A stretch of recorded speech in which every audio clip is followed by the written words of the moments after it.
Roadhouse.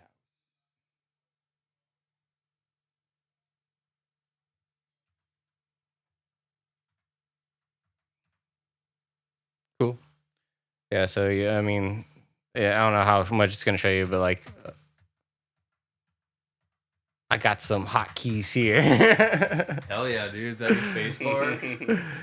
No, it's I set them to the like the plus and minus and the enter on the like the number keyboard. Yeah, dude. We need a third cam. Yeah. Yeah, probably 4 cams, honestly. There'd be one for each of us, and then Yeah. I think podcasts do Yeah, like a wide cam. that. Right.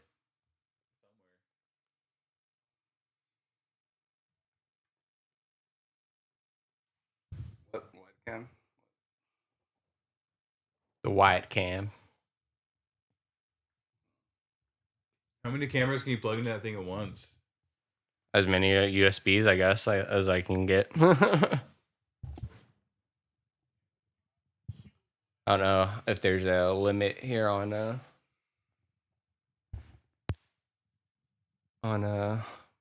OBS. See, this movie's produced by a guy named Joel Silver. Silver Films. These are very egotistic. Sorry, they're going somewhere else with that. Typically, I would go that route, but in this case, no, I'm literally just talking about their egos. Yeah. Yeah, I mean, I always thought about that. I don't think I could name like a company, a business, or anything like after myself. Like I would have to come up with an actual name for it. Right. Like something about naming it after yourself sounds so fucking douchey. Like I don't know why, it just does. Heaps of films. The real Noriega, Productions. the real Noriega Productions. Yeah, exactly. Like no. That would be terrible. Noriega Productions. Well, the real Noriega. The real Noriega. Yeah, Real who Noriega. did America 100 famous. See, RJ, I don't think Bentley would get that reference. Rick Ross. Yeah, Rick Ross. Who the fuck you think you fucking with? I'm the fucking boss. 1045s. White on white, that's fucking Ross. All right. So yeah, it's ready. I have it like recording, but whenever you want to give me the good old clap to All right. symbolize, and then whenever we want, we can start. All right. And clap. All That right, was let's go. way too loud. I think I just popped an eardrum Sorry. doing that. All right. So What's we're going. up, everybody? This is 3 Hacks, 1 Movie with me, Bentley. 1. Emilio. And I'm RJ.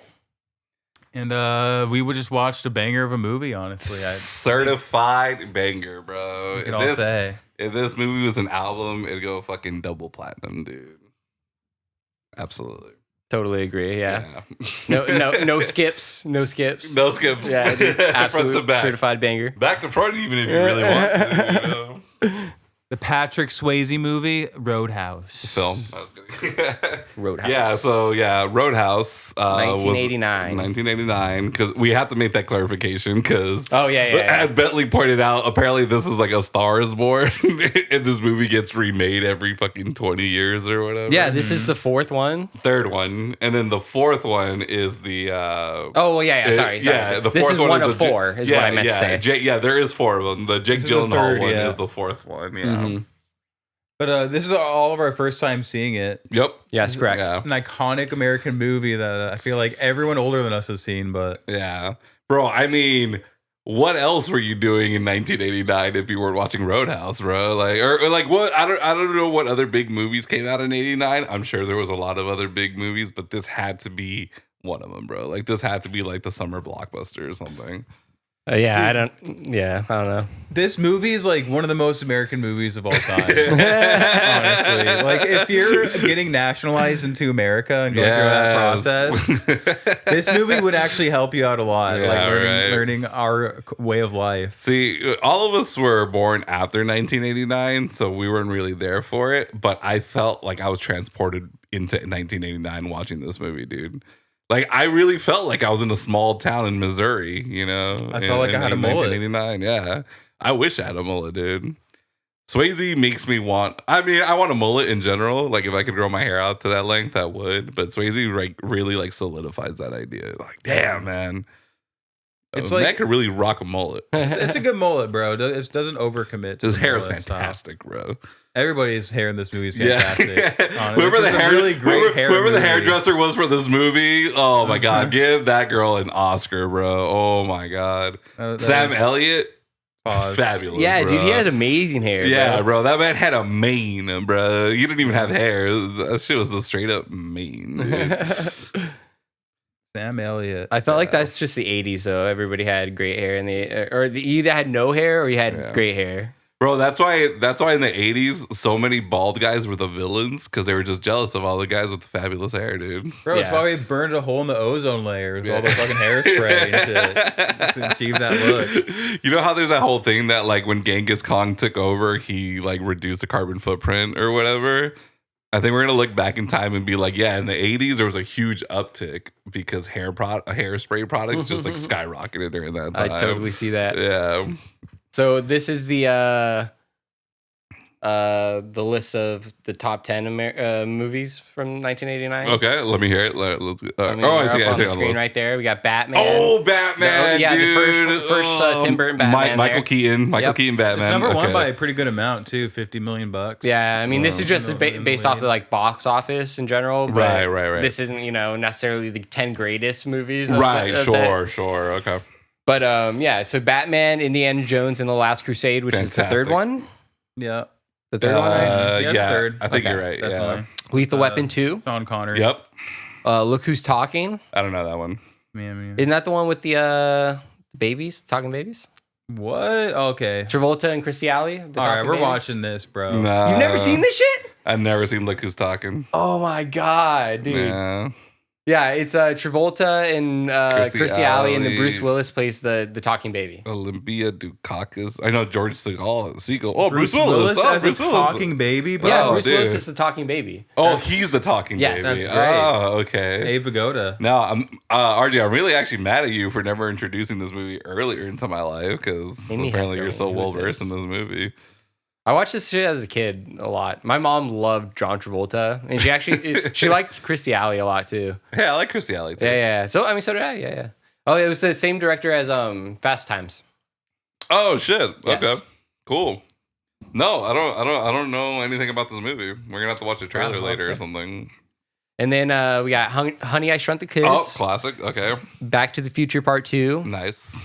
Ghostbusters 2. A lot of sequels here. Yeah. Driving Miss Daisy. Oh, I didn't know Driving Miss Daisy was 89. I thought it was like older for some reason. Okay. Yeah, which I think that won like Best Picture that year. Like, it definitely won some Oscars. Some Oscar. I hate that movie because like you can never drive with somebody sitting in the back seat without somebody being like, "Oh, this is Driving Miss Daisy." Yeah, right. That's how iconic it became, bro. Yeah.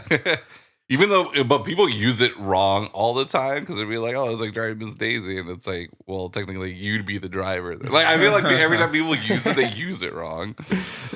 Parenthood, yeah, that's a good one. Comedy with Steve Martin. I've never of it, never seen it. Yeah, same. Oh, holy shit! Steve Martin, Rick Moranis, Martha Plimpton, Keanu Reeves, Mary Steenburgen, whatever, Yep. Diane Wiest. Okay. It's an all right movie. Damn, all right. Okay. Yeah, and then we got Dead Poet Society. Okay. So. Hey, pretty good top 10. I mean, 10. Some very like acclaimed films there for sure. Roadhouse strikes me as a movie that wasn't necessarily successful like in its theatrical run, but once it hit like VHS or Laserdisc or whatever the fuck. Laserdisc. You also got Bill and Ted's Excellent Adventure. Was that the first one? I believe so. Yeah, Bogus Journey was the second too, one. yeah. Yeah, if I remember correctly. I mean, this is just the same year. Lean on Me, which is with Morgan Freeman. I've heard of it, but I don't. Yeah. So he's like a principal who takes over at a urban school, underprivileged. Jackknife. That sounds Police Academy 6. Jesus, they're at the 6th one at that point. Fletch Lives. Okay. Yeah. Okay. Heathers. Yeah. Okay, there you go. Major League. Hey. I thought that was 88. Say Anything? Okay. Say Anything. Yeah. What's the other one I said earlier? Kickboxer? Hell yeah. Pet Cemetery. Oh, Drugstore Cowboy came out that year too. Yeah. Okay. Yeah. See No Evil, hear No Evil. That's your movie right there, bro.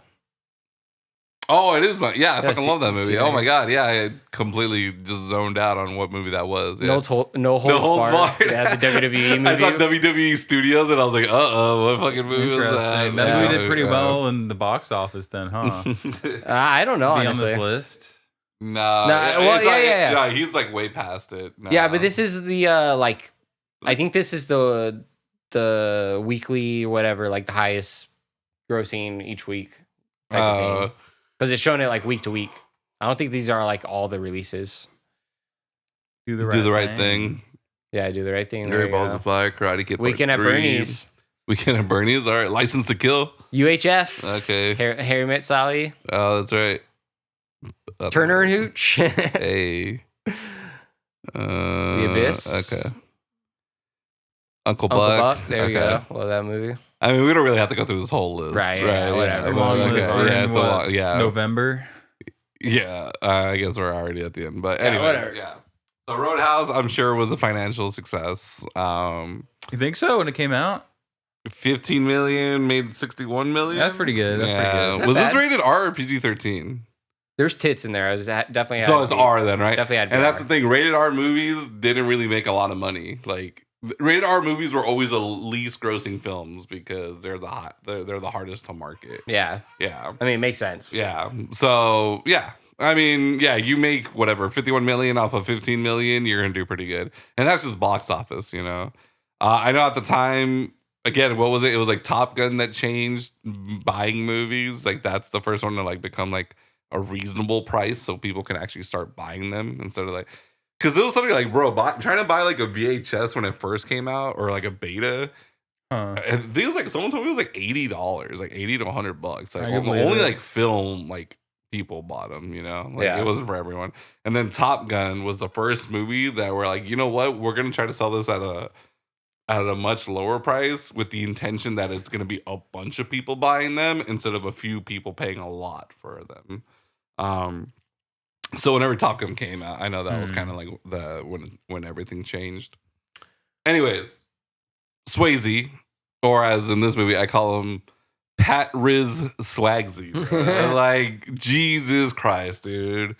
Pat Riz Swagsy. Swagsy. Pat Riz Swagsy. Okay. He's literally just too cool, bro. He's just the coolest guy in any town he goes into. He's too cool, bro. Like, emphasis on too. Like there's a line where it gets too cool. Like he gives a fucking guy his car.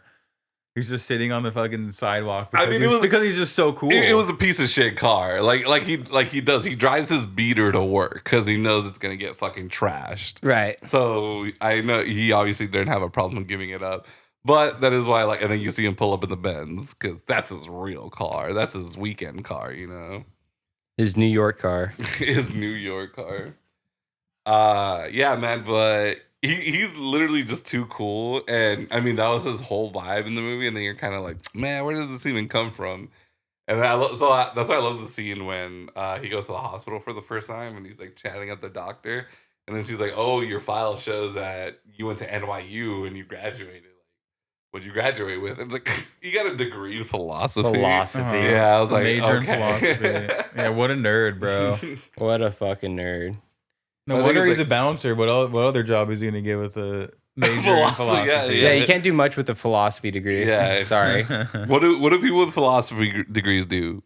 Teach philosophy. It's one of those. It's just one of those degrees, man. I was watching that 70s show the other day, and they made that joke where because Lori's like, "Oh, I think I'm gonna study philosophy," and then Eric's like, "Oh yeah, because they just opened up that big philosophy store down in like Kenosha or whatever." It's true, man. Yeah, like there's always those jokes that's like philosophy, anthropology, and shit like that. It's always just like there's a demand for this. It's like, yeah, when they need another anthropology teacher, you know, sure. But yeah, so him being this, like, I was like, oh, he's too cool. So I was like, yeah, he seems like a very philosophical and wise, so it's pretty on brand. It like weirdly makes sense, but I think it explains his character a bit more. But yeah, I He's a just love the complex idea. guy. Yeah, he's a very complex fella. Yeah. But I love him the complex idea. history. Killed someone back in Memphis, I believe. you Yeah, said. in Memphis. Yep, it was self-defense, as we know. Rip the guy's throat out. Yeah. Dude, I can't wait to talk about that. One of the greatest fucking scenes in fucking cinema history for sure. But yeah, dude, okay. So this is our first time all watching this movie. All three of us, Yeah, all yes. three of us. It's been a while since I don't know if I've done that actually in our podcast where I suggested a movie that none of us have seen. Right. Yeah.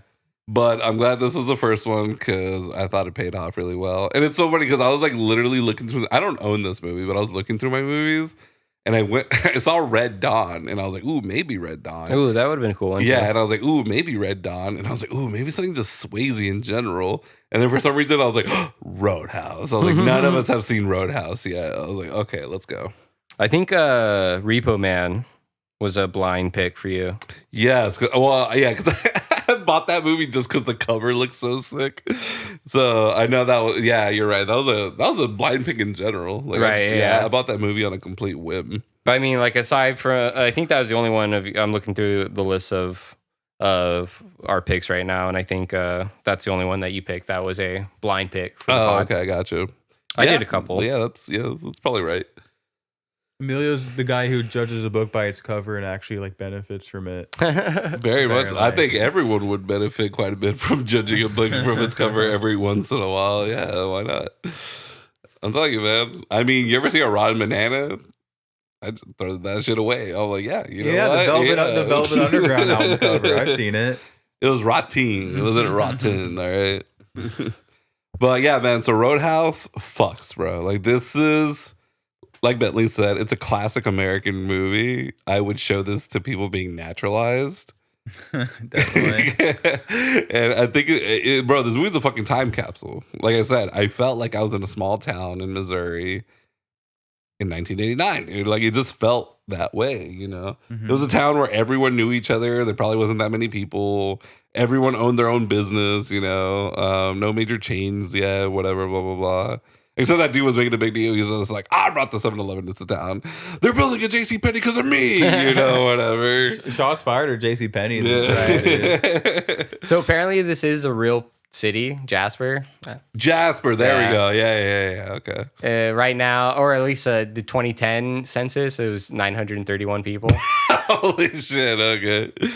So I don't even think they deserve a JCPenney at that point, man. Yeah. Just go to Kansas City, bro. Yeah. I'm sure maybe it was one of those towns that there's a bunch of other small towns around it, you know? Yeah, so, definitely. Yeah. So they built a JCPenney, maybe. There's no way it was filmed there either, because like Oh, okay. So they still filmed it in California, which I'm not surprised, you know? Right, yeah. But it was like, it says right here, little effort was made to hide the California mountains in the background.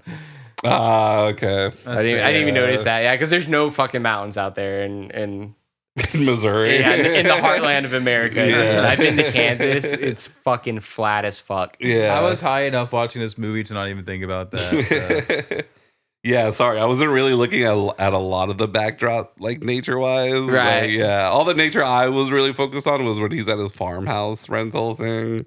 Bro, And then that's kind of about they it. probably just like looked at a map and just looked at the most like remote, just random spot on the map and picked that. It's probably it's probably like they probably just aimed for like the center of a map with like a pin and was like, here, Kinda this is dark. Yeah. this is close enough to the center of America. Let's make it here. Yeah. The writer of this, well, because again, this is the third iteration of this thing. There's been 2 Roadhouses before this. I wonder if the writer has even been to Missouri. Like, I don't even know where the other ones are like based out of, but yeah, I don't think this guy's ever been to Missouri. Or whatever. There's a stage adaptation too. Hell yeah, dude! I'd watch I've that. always said there's so many movies like I keep getting like remade or whatever, and I'm like, honestly, give us a stage adaptation of it. That'd be pretty fucking sick. I would watch Die Hard the musical if it was a real thing. I know they did it with puppets or whatever, but no, give me an actual Die Hard musical. To all my Bob's Burgers fans, you know what I'm talking about. But yeah, man, this movie was fucking great. Swayze kills it, obviously, like he does everything. Yeah, you want to go ahead and synopsize it for us? Synopsize it. The coolest man with a pack of Marlboro Reds walks into town. No, I'm just kidding. So our hero, Swayze, he gets an offer from an out-of-towner that says like, "Hey, I need you to help come clean up my place." He's like a bouncer. Yeah, He's a cooler. Yeah, as he's they a call cooler. it. Yeah, Cooler. which is basically the one in charge of the bouncers. Right. Yeah. Oh. But he's the one who cools things, you know. He's the top dog bouncer. Yeah. So Swayze, he's a cooler at a very popular like nightclub, and he gets a offer from an out of towner to come clean up his place, and he takes it, but he also gets everything he wants. He's like $5,000 up front, $500 every night, you know, my rules, whatever. He's like, all right, you know, I'll take it. So he goes. He says my way or the highway. Yeah, but he says that during Sure orientation. Yeah, right? yeah, That's yeah. later. Yeah. But yeah, and then it's funny like how cautious he is too, because he's like, I got your plane ticket right here. He's like, I don't fly. He's like too dangerous, you know. Also a great addition to his character because he's like the bravest guy ever who doesn't give a fuck. But then he's like, flying, that's too Yeah, dangerous. he's like, dude, planes killed Skinner, Buddy Holly, or whatever. And, you The know, Big blah, blah, blah. Bopper. Yeah, the Big Bopper. It's just, yeah. He's like, I don't fly. But it's Well, funny 'cause- he's got to get his Mercedes all the way over there. oh, right. Oh, yeah. He It's also true. needs his Mercedes all the way over there. Yeah. The driving man. Yeah. Well, from New York to Missouri, I mean, yeah, that's pretty far. That seems pretty far. I don't know how far that is, but whatever. A couple thousand miles, I'm Yeah. assuming. But yeah, I mean, yeah, so story synopsisized version of it is Swayze Dalton gets an offer to clean up a club in a different state in Missouri, in a small town in Missouri. And this place is like the worst of the worst. Only fucking degenerates like drink and party here, blah blah blah. Looked pretty cool to me, honestly. I feel like a bar. I thought I that was bar sold pretty when I cool. saw that the band was behind like chicken wire Yeah, or whatever, dude. Immediately sold on this place. Yeah. Yeah, there was fights like every couple seconds. Yeah, literally every couple seconds. Yeah. Yeah, Like they well- say, like there's blood on that floor every night. Yep. Is what they said. Mhm. But yeah, It's like just, CBGBs, basically. yeah, I always heard about CBGB, but I don't really know like anything about it, I guess. But yeah. No, man, it's cool. Yeah, it's definitely like it's like you would think it's like a biker bar or something. Like it's just like fucking criminals who drink there for whatever reason, and they just like love to fight. Like it seems like you go there because you know a fight's gonna break out, or you want to be in a fight. Yeah. It really seems like that. It's like the guy from Dazed and Confused. He's just like, I'm gonna do two things: drink beer and kick some ass. It was like, and I'm almost out of beer or whatever. Like, he literally went with like, I'm probably gonna fight someone, and that's why I'm here tonight. You know? What's the blonde girl from Peacemaker? What was her name?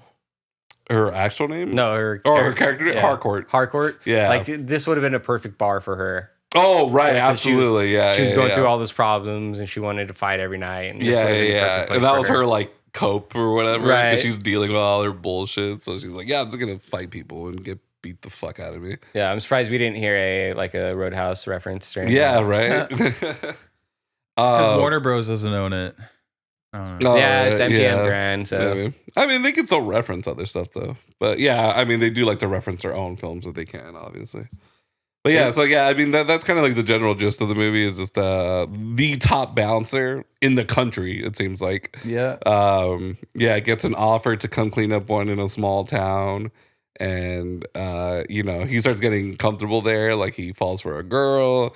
His best friend comes into town. Everything's, you know, kind of cool, but He like kicks some people out of the bar to try to fix it up because they're a little bit violent. yeah, you know? he immediately fires two people. Like, well, during the orientation thing or whatever, he fires two people. One for dealing drugs, and the other one because he has too much of a temper problem, is what he said.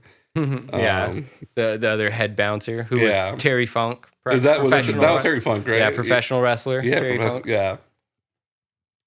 But yeah, it's like, I mean, he likes it, you know, and he's like really cleaning up the place. I love how like a week there after like being the cooler, it's like the most popular place in town. You start seeing like a line out the door. Yeah. You know, like everyone who works there has uniforms now. Nice red Target polos. Yeah. The chicken wire was taken down by the third night, you know? Yeah. Like, no one's gonna mess this place up anymore, you know? Yep. Yeah, but he is him, bro. Like he's that guy. He's got that dog in him. Yeah. It's funny because when the guy's like, you know, I want you to come work for me, he just said $5,000 up front, 500 every night. My rules, bro. Man already had the number in his head. Like he knows what he's worth, bro. Like he automatically knew. He's like, I got that number, bro. I'm gonna, you know, this is non-negotiable. And he sensed that. He's like, all right, whatever. I'll pay you whatever you want. I love that he mentioned that you have to pay my medical bills. Well. Oh, right. He did say that. I thought I was missing something. Yeah, that was definitely like you have to do this for me or else I'm not going to work for you. Yeah, because he knew. He's like, hey, bro, medicine, expensive. All right. He's like, you're not obviously going to give me insurance, so you cover my medical bills. And I'm going to fucking go to the hospital. So, yeah, I cover that shit. It makes sense. Makes total sense. Yeah. He's a master negotiator, bro. But yeah, man, bless you. Bless you. Thank you. Did the camera go to me when I sneezed? I don't have I haven't learned those hotkeys yet. Right, I got single hotkeys. Yeah, but Swayze, bro. Swayze's just him, man. This is the only just him. Swayze movie I've really seen. He's in this and like Dirty Dancing, right? That's the duality. Ghost. Yeah. Red Dawn. Red Dawn. He's also the oldest brother in The Outsiders. That's right. Yes. Yeah. Yes. Pony Boy.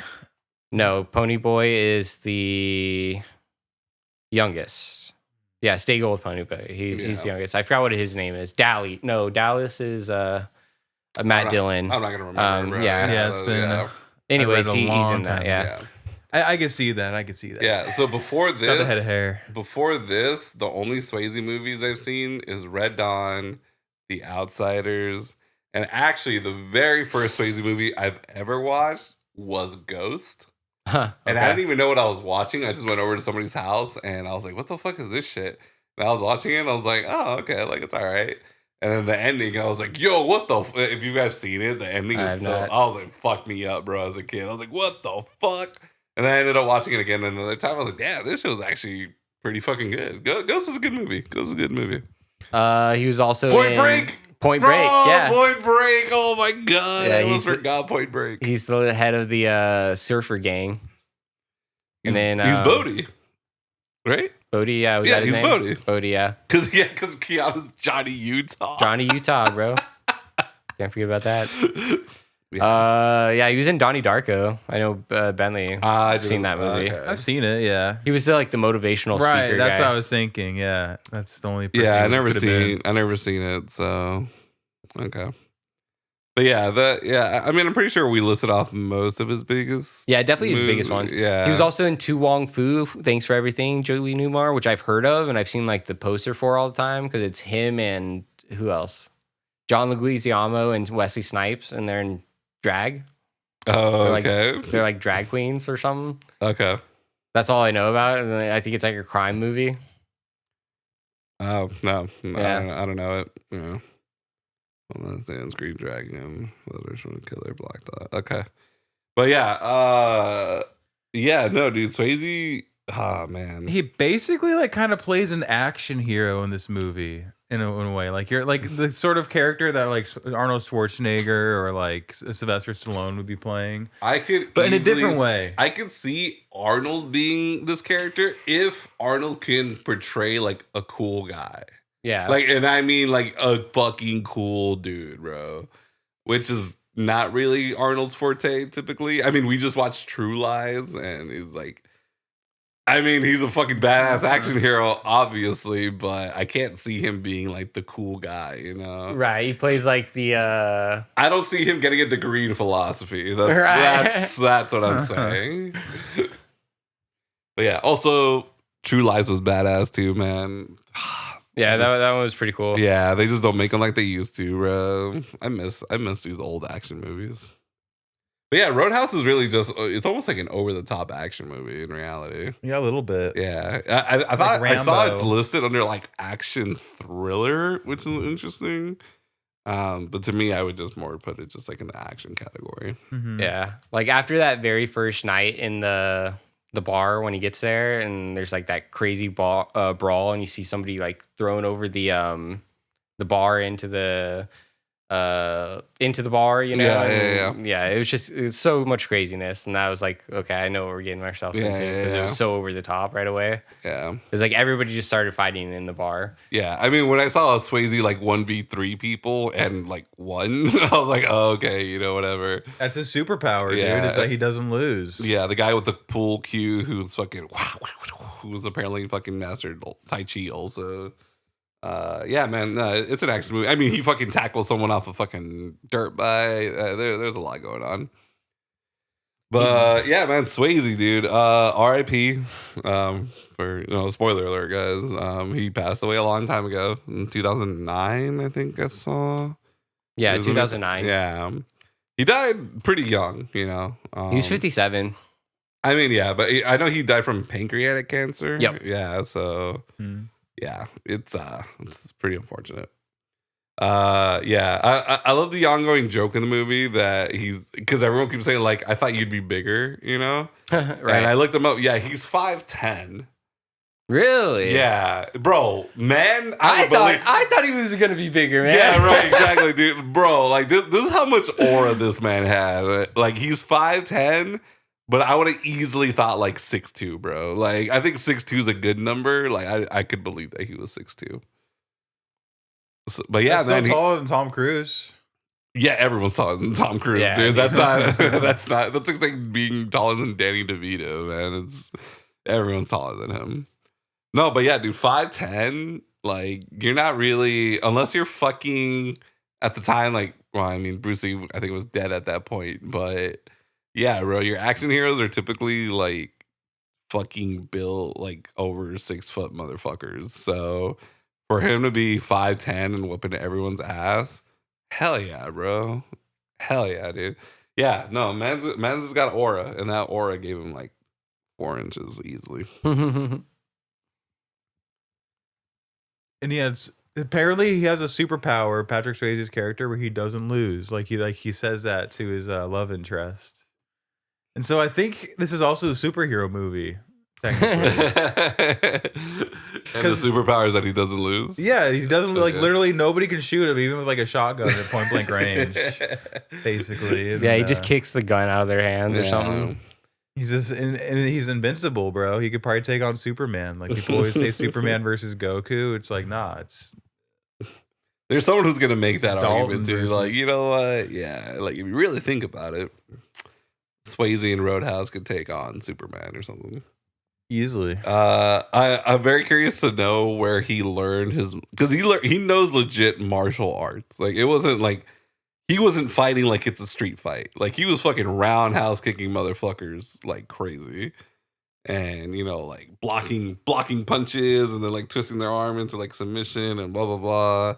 I mean, you don't learn how to rip someone's throat out from fucking street fights, that's literally that's like Kill Bill shit when she learned the 5-finger death punch or Right, whatever, It was it was a Mortal Kombat fatality. Yeah. Yeah, dude, seriously, there's some Sub-Zero shit, seriously. Yeah.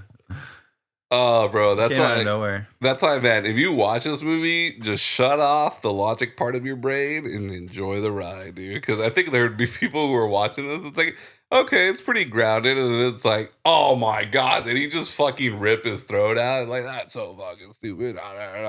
No, shut up. Enjoy the fucking movie, dude. Because that part was awesome. I audibly cheered out loud when that scene came on.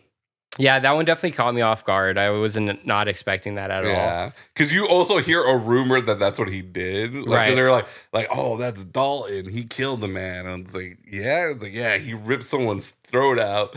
And then that guy's like, bullshit. Even I was like, yeah, bullshit, bro. Like, you just fucking ripped somebody's throat out. What the fuck? Mr. Philosophy? Yeah, the philosophy major. Yeah, The Aristotle, philosophy major bro. that went to NYU. He ripped some guy's throat out, okay. But yeah, man. What did you guys think this movie was going to be like going into it? Because me personally, I thought it was going to be more on the chick side. I thought it was going to be like, I guess, Dirty Dancing, which I also haven't seen. Okay. I thought it was going to be like a musical kind of. Yeah, I don't know. What? Kind of like Dirty Dancing. It's like the same movie in my mind, basically. Damn. Okay. No, I totally knew this was like a dude movie. Like, Yeah, this is a dude movie for sure. yeah, like I cracked open a White Monster halfway through because I was like, this is a White Monster movie. Like, it's some dude named Kyle probably wrote this. Yeah. And like, White Monster break, obviously. Gotta get in the fucking zone to watch Roadhouse. Some dude has a mailbox in front of his house just made out of hubcaps. That was pretty dude. Now, there's something here for the I ladies. think red. Well, I mean, okay. this movie is also for the ladies, obviously. I mean, Well, it stars Patrick Swayze. That's what I was going to get to. Yeah, eventually. it stars literally one of the most Exactly. fucking handsome guys on the fucking planet at the time, dude. This is how you make these movies, bro. Yeah. You get... you try to get like a either a cool dude premise with and then a hot dude for the chicks, or you do it the other way around. You do your woman's movie with a hot chick in there to kind of get the guys in there. So, Yeah. Yeah, this is the perfect way to do it, honestly. Yeah. Back then, they wouldn't have done the gender bent version of that, but I mean, it's definitely more prominent now. But yeah, absolutely, dude. You need you get like the action and the ass kicking, like that's how you get the guys. And then also Swayze is that dude who's like every guy wants to be with, and every guy wants to be, and then every girl wants to be with. Like Swayze was that arm movement, bro. You're gonna start like bringing. I'm gonna rip your throat out, bro. Yeah. Once he starts doing like the three fingers, then you got to be like a little worried. Easy boy, easy. Let me holster that real quick. But yeah, no, man, Swayze was a perfect casting for this. And I mean, there is a love story in this. There's, Yeah, it's there, sure. Yeah, it's there. Again, fucking, and then we get a smart girl with fucking dumb bitch syndrome. Like, girl's literally a doctor, but she was basically retarded the entire fucking movie. So, yeah, I don't know, man. It's just, it's the 80s, bro. That's just how you wrote a female character back then, I guess. Yeah, she definitely had bad timing, that's for sure. Yeah. Like, she fucked him over a couple times. He was just annoying. I was just like, shut up. Like, let him handle business, dude. Like, you're not gonna do shit. Like, calm the fuck down. But yeah, I don't know. She was just annoying. Honestly, he should have got with the chick who got naked on stage or something. I don't know. Anyone would have been better. I'm just kidding. But no, I get it. I mean, she's obviously beautiful and she's a doctor. I like how, like, when she's a doctor, she looks all like frumpy. And it's just like, oh, put her hair in a bun and give her glasses. And Right. it's like, oh, now she's ugly. And it's like, but as soon as she lets it down, she's like, oh my God, she's beautiful. It's literally it's a scene from not another teen movie, and they fucking nailed it, dude. Yeah. That's exactly how they fucking did that shit. I love it. That's like okay, so The Handmaid just came out or whatever. The Handmaid? Yeah. The housemaid. The Housemaid, there we go. And how they when we watched that trailer and we see Sydney Sweeney, I was like, oh my God, yes, dude, they're bringing it back. Like, how do you make one of the most beautiful girls on the planet look ugly? Give her like frizzy hair and or frizzy messy hair and Right. glasses. Yeah. And now she's like unfuckable. And it's like, oh my God, it actually turns out she's super hot. I'm like, dude, we're fucking back, bro. Like, dude, movies are coming back. I'm excited. But yeah. No, just another girl with dumb bitch syndrome, even though she's a doctor. I don't know why anyone would give a fuck about the relationship in this movie, the love relationship. It doesn't really work in my opinion. The real romance is between Patrick Swayze and Sam Elliott. Oh, That's yeah. Mm-hmm. what the movie delivers on. Bro, I was gonna say Patrick Swayze and Ben Gazzara, the guy who plays what was his villain? name? Yeah, the villain. what, Wesley? Wesley. Yes. Yeah, Wesley. Right, yeah. Yeah. Okay, I know why you're saying it. Just because say it, RJ. Just because how Wesley, it was so gay. Wesley was just checking him out the entire movie. It was like he was his jealous ex. But Yeah. you find out he's trying to get back at Elizabeth, who is Kelly Lynch, the doc. Right. But yeah, it looks like he's trying to get back at Patrick Swayze because he's his ex or something. Yeah. All right. Look, I'm not gonna say this movie's gay, right? I'm not gonna say that. But was there homosexual tendencies? Absolutely, dude. There was some very long, drawn out stares being fucking targeted towards Patrick Swayze. And I'm also not blaming them because it's fucking Patrick Swayze in 1989, bro. Like, that was his prime, dude. That is, you know, he's him, bro. Like, yeah, I don't know how many fucking times I can say it. He's just fucking him, dude. There's some gay looks in this movie. There's some very gay looks. It's impossible to take him as anything else besides gay. Yeah. I mean, don't get me wrong. I love this movie. It was awesome, but it was extremely gay. Yeah. Yeah. I'm not calling it gay. I'll just say it had homosexual tendencies. So there was some questionable stares, absolutely. Okay. And I did love. Okay, the scene that really fucking sold it for me, and it was so funny because that fucking video we love, RJ, the 2 by 2 Furious or whatever, where it's just like, oh, if you really think about it, or not even really think about it, Too Fast, Too Furious is extremely gay. Yeah, it's a LGBT movie. Yeah. So okay, like let's put those goggles on, right? I mean, besides like the obviously kind of like, you know, the way people already looked at Swayze when he first came into town or whatever. The scene that really sold it for me was when he's on the roof or whatever with his with a doc with you know, whatever her name is. I already forgot her fucking name, to be honest. Yeah. Elizabeth. There we go. But it's under fucking doc. Forgettable. Yeah, so they're chilling on the roof, you know, having a good time, and then they start fucking on the roof, and then what do you see across the pond is fucking Wesley just staring at him, and he's just like, that's my man, bro. Like, how dare you fuck my man in front of me like this? That's the exact look that he shot. He was getting cucked, but yeah, because he loved Patrick Swayze. Yeah. She was cucking him. Yeah, exactly. That's what I'm saying. Yeah. I'm telling you, bro. If you haven't seen the movie, maybe like because now we're doing video, just put a little snippet. Let's try to get that one exact shot of him staring at them at that moment, and I think people will see what the fuck we're talking about. For the people who have seen this movie, you know exactly what I'm fucking talking about. There's like 4 or 5 like looks that they show in this movie that are just kind of gay. They just read kind of gay, and that's all right. But that was like the climax, bro. That was like when everything really took off, like because that's when Wesley started getting super fucking crazy, and that's when he started like blowing up buildings and fucking, you know, trying to take down the Roadhouse every night. I mean, not the Roadhouse, sorry, the Double Deuce.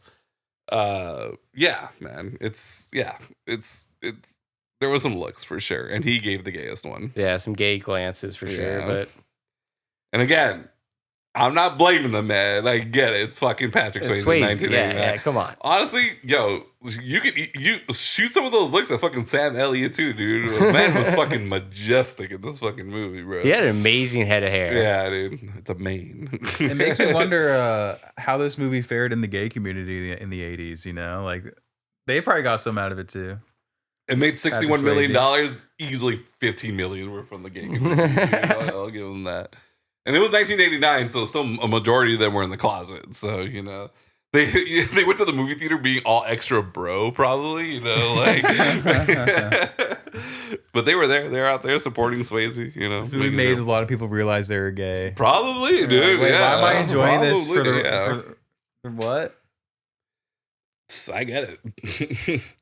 But yeah, man, I mean, don't get me wrong, man. There's a lot of attractive women in this movie. You see a decent amount of tits, including from like our main actress, which I had a weird feeling that we weren't going to see her naked. I thought it was going to be one of those where like we're going to see every girl naked in this movie except for the main character or whatever, the main actress, I guess. But no, we saw her naked, and you know, it's fine, I guess. But you see Patrick Swayze's ass too. You do see Patrick Swayze's ass. Mm-hmm. And he's like, I love the girl's reaction to it too, because she's like, it just like zooms in on his ass, and she's like, God damn, like, you know, got an ass like an onion. It just makes you want to cry. But yeah, I mean, Swayze also knew he had that thing on him, bro. Like, the dude is in such good fucking shape for this movie. Yeah, He definitely was. I mean, but he's always been in shape as far as he was in Hollywood, anyways. I think he could have worked out his chest a little bit more, but that was just my opinion. Yeah, watching it. The hard thing about the chestal area though is like if you don't grow that muscle enough, now you just got tits. Yeah. So it's like maybe play it safe and just have like tone like chest, like a flat chest. But yeah, I mean, dude was fucking ripped in this movie, man. But he's always been ripped, I guess. And sweaty. Man was glistening, bro. Yeah, when he's doing the Tai Chi, I was like, oh, come on, dude. I was like, clearly this is for the women and the gays. Like, there's no one else that this is for, bro. Yeah. Or the Bruce Lee fans, maybe. Yeah, the martial arts fans. Yeah. I feel like Swayze probably did do martial arts. He probably knows martial arts, bro. It looked like he was doing Chai. He was probably friends with Chuck Norris or something, you know, at this point. But yeah, dude, I mean, the Tai Chi was seen really well, but like the fight scenes was done really well. And I don't know, man, it just seemed like he really held his own. So I wouldn't be surprised if we find out that he actually was like trained in some kind of martial art. Mm-hmm. I could see it. But yeah, he becomes like what is it called, a cooler for this club, this huge club. Yeah. Yep. In this like bumfuck town or whatever, the small double town deuce, where everybody like has a mullet and is listening to like like metal music or whatever, or blues. I don't even know what to classify the band that was playing there. Because like blues rock. Yeah, because you heard some blues, you heard some rock. You know, not really like thrash metal or anything, but yeah, it was mostly like blues and rock. Then he realizes that this like really rich guy in town is like actually like operating everything and is like kind of operating the bar. He's the uncle, I believe, of the guy that gets fired. Yeah. So the second day that he's like in charge, he fires the bartender because he sees like he was like skimming from the till. Yeah, Patrick Swayze fires him. Yeah. Mm-hmm. But yeah, and I like how they showed. Again, I love how back then movies didn't just flat out say shit, you know? Because when he fired him, the guy was like, "Oh, really?" He's like, "I didn't hear him say it," you know, the owner of the bar. And you can see that he seemed scared to fire him. He was like, right. He's like, "Well, no, you're out of here." And it's like, "Really? Is that what you're going with?" And then he like kind of looks at him again. He's like, "Yeah, you know, you're out of here." So you knew something was wrong. Like you knew this dude was like connected somehow. And then we find out the next day it's because, yeah, he's the nephew of, you know, whatever, Wesley. Richest guy in town. And apparently he's the one who controls the fucking liquor in the town because he's like, he's his nephew and he controls what liquor comes in or whatever, blah, blah, blah. I love how he comes back. He's like, "You fucked up." He's just like, he actually hired me back. I was like, "Damn, dude, this dude's making a big deal for a job." You know, he's just like, I want my job back. And he's like willing to fucking kill Swayze over his bartending job.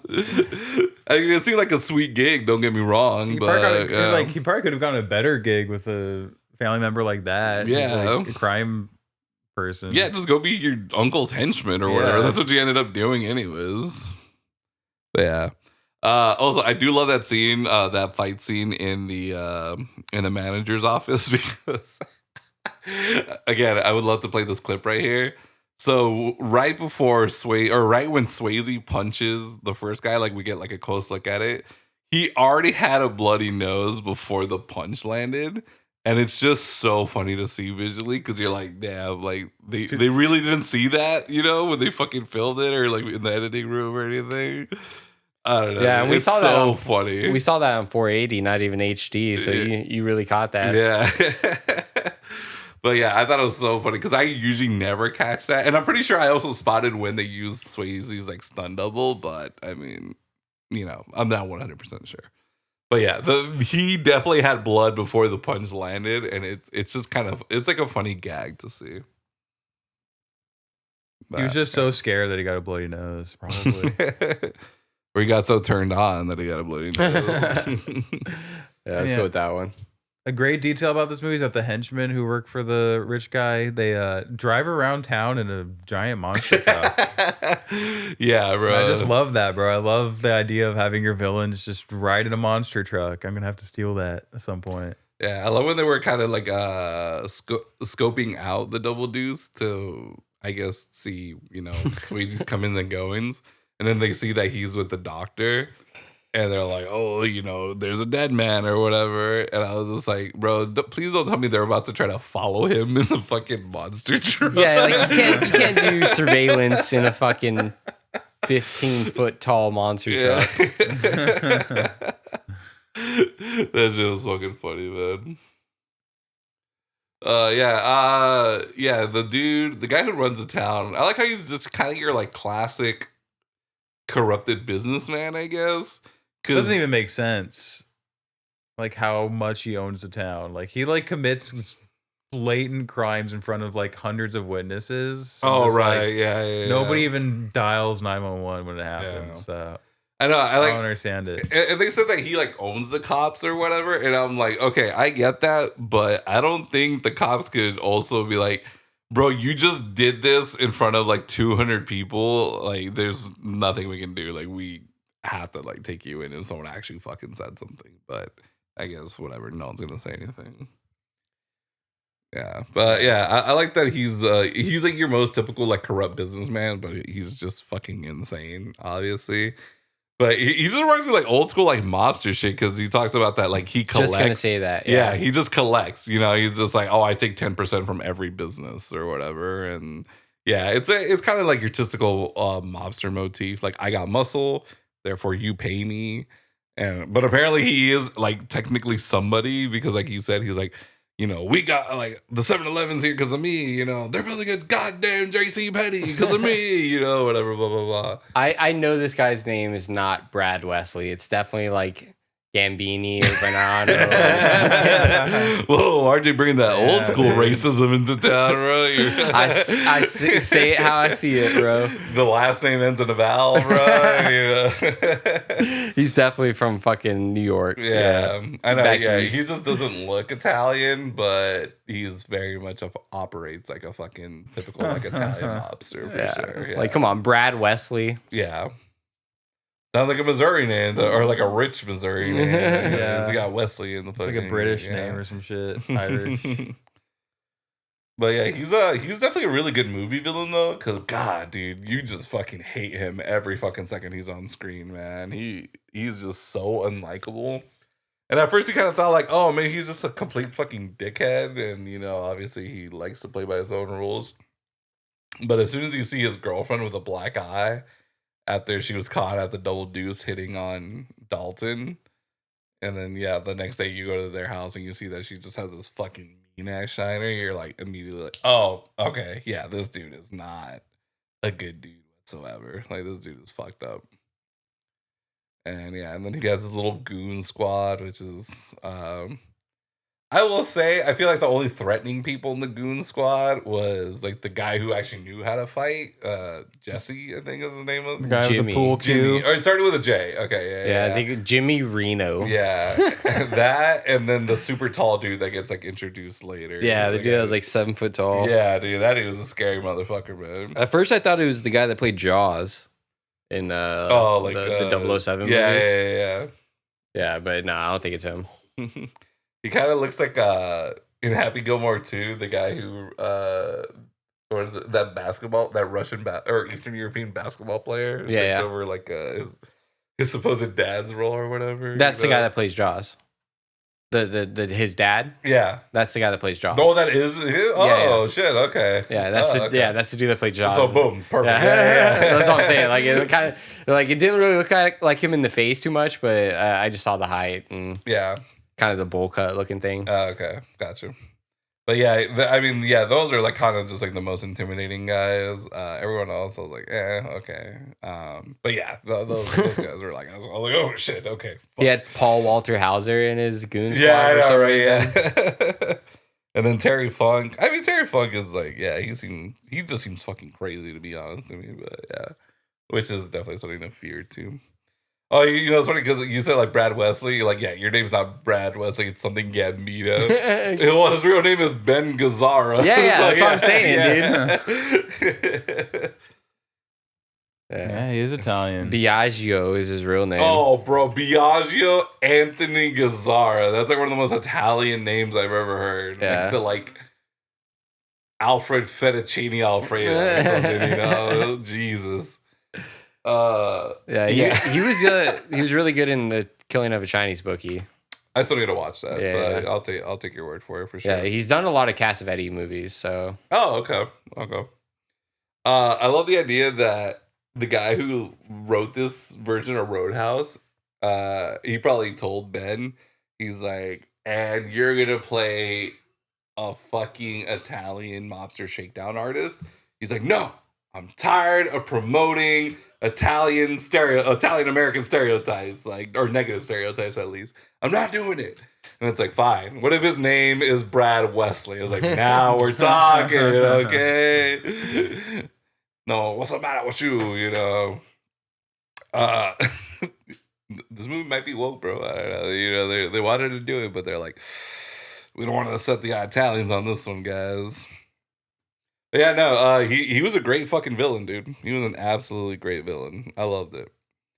I don't know if anyone else knows, just me, but for some reason, the manager of the Double Deuce, I kept waiting for a reveal that he was like a bad guy. Yeah, dude, he was giving off villain vibes. He was giving off villain vibes, wasn't he? Yeah. I thought he was at first, but then like I thought he was a good guy. Like once he was there at the house, like after something happened. I don't know. When they blew up Reds. Right. Yeah, he was there. Yeah. Then at that point, I was like, yeah, he's probably a good guy. No, see, I knew like I like obviously at some point I did think like, okay, no, he actually is a good guy. But I don't know why. There was something about him that was kind of like villainous in the beginning, or just seemed villainous. Something about him, like where he kept talking about how he's gonna like redo the Roadhouse. I don't know why. It sounded like your stereotypical like, and we're gonna drive everyone out so then I can build it the way I want it, and you know, blah blah blah, and shit like that. You know, I don't know. I kept waiting for the reveal that he was gonna be a bad guy, but no, it actually turns out that he was just a good dude the entire time. And he really was just trying to clean up the place. But yeah, you know. Ended up blowing up like a bunch of buildings in the process of trying to clean up his bar, though, unfortunately. I know, dude, yeah. Caused a lot of problems just trying to clean up a bar. Like, people died. Like Swayze said, he actually called it in the beginning. He's like, it's going to get worse before it gets better. Oh, yeah. It did. Bad. Yeah, and we did not realize how much, because you hear worse and you would think like, oh, like things at the Roadhouse are going to get worse before it gets better, but it was for everybody, dude. Like, everyone caught smoke, man. Like, Red, fucking his building blew up. The fucking Ford dealership owner, that dude ran over a bunch of his fucking cars. And then he tried to kill the farmer. Right. Yeah, like legit just tried to murder him. What the fuck, dude? Yeah, just because he was giving Swayze's character a place to stay. Yeah. I also think he probably also like gave up the 10% or whatever, you know, and he was probably like standing his ground too at that point. Yeah. Because at that point, the Ford dealership guy was also turned down the 10% or whatever. A big thing I don't understand about this movie is why the fuck he just didn't kill Patrick Swayze. he did all this crazy shit. Like, he literally drove monster trucks through an auto dealership in front of an entire audience to like flex how powerful he is, and nobody does anything. Yeah. So he can literally do anything and nobody will give a fuck. Nobody will even like think about dialing 911. So like, yeah. Why is he like going after people but Patrick Swayze knows? Just go after the dude, bro. Like, he's the one causing you problems. I think he started seeing he's not a murderer. He really tries not to be, because murder, like even in his line of business, he killed like Sam Elliott. But he doesn't. Yeah, his henchman does. But his henchman does, right? Get his henchman to do it. Right, yeah. But even in his line of work, it's like murder is like the last thing you got to do. Like, you can't just be murdering people left and right. Because then there will be a real investigation that's like from outside cops, you know. It's just like in The Wire. They're like, yeah, no body, like, you know, the police only come for the bodies. Yeah, like, exactly. They don't care about us slinging drugs. Like, it's when we start killing people, that's when the police are going to be down here. They kill Sam Elliott and get away with it. Yeah, that's at the end, bro. But also that's nobody calls the police in this movie too. So yeah, that's not really a thing. Yeah. I also love when the police finally do get called. I was like, who called the cops, bro? Like, this dude's house is like in the middle of nowhere, away from fucking anybody who would call the police. The most unbelievable part of the movie was that the cops get called. Maybe there's not the throat rip. Maybe there's no cops in the town, so they had to call from outside to like the next town or the county sheriff, and it's a little bit farther of a drive. Yeah. And Well, they did know him by name though, because there's you're telling me you didn't see nothing, whatever, blah blah blah. And they called. I remember they said him by name. They called him by name. Like, nope, they didn't see nothing. But yeah, fuck. I keep saying that way too much. This movie, great music. The music was fucking awesome. I think that's a real band, I guess. Jeff Healey. Yeah. This 3-piece band where one of the guys is like blind and he's playing the guitar like a lap steel. Yeah, but like he's actually playing it. Like they show his hands, and when I at first I thought he wasn't playing it, and he just... I was waiting for Belly to be like, nah, he's not actually playing it. Like you could tell the way he did this. Like that was fucking bullshit. But then apparently he actually did play it. Yeah. And it seems like this guitarist like actually plays the guitar this way, like it's a lap steel or some shit. Yeah. I mean, I think he's actually blind. It does look like it. Yeah. So that's crazy. Which good for him. I mean, not that he's blind, but he fucking rocks hard. And he like knows whenever Patrick Swayze is nearby. Like he just has this magical like blind guy power. It's just because Swayze has aura, bro. Yeah, I was gonna say he can sense his aura. Yeah, you just sense that aura, bro. No, I love. Okay, again, so what really adds on to the whole like small town, middle America kind of shit is everyone knew who Patrick Swayze was before he even got to town. They're like, bro, that's Dalton. And like, oh, no way. Like, it's just like, and or they didn't know what he looked like, but as soon as they found out, they're like, fuck, I can't believe that was Dalton. Like, he knew the band already, and then blah, blah, blah. Everyone knows him, bro. Like, he's like literally the most famous bouncer in America, apparently, whatever. Yeah. But yeah, I just love that. Yeah, it's such like small town things to be like, yep, that's fucking Dalton, dude. Even though he's literally never been to this town ever. But he's just a legendary bouncer. Yeah, word got to town like a few days before he did, and then it just spread. Yeah. And then and people already heard the story. Like, I heard he killed the guy, ripped his throat out. Yeah. You know how people back then, I felt like they used to say it a lot more. It was like the man, the myth, the legend. That's him, right. Bro. Like that's literally that's fucking Dalton. Now they just say he's him. He's him. Yeah. That's our version of the man, the myth, the legend. You know, somebody so the credit says James Dalton, and I'm sure I did hear his full name at some point, but I really just thought he was going by Dalton the entire time. Right, Dalton was his first name. That's what they call him, Dalton. Yeah. One name, Dalton, like Cher. Yeah, Dalton is way cooler sounding than James. Yeah, to be honest. You know what's so funny? Before this movie, if I heard the name Dalton, I would just think like the most typical white boy ever. That's just like your kind of basic white boy name. But now I'm like, damn, dude, Dalton from Roadhouse, dude. Oh my god, dude. Top 3 white boys for sure.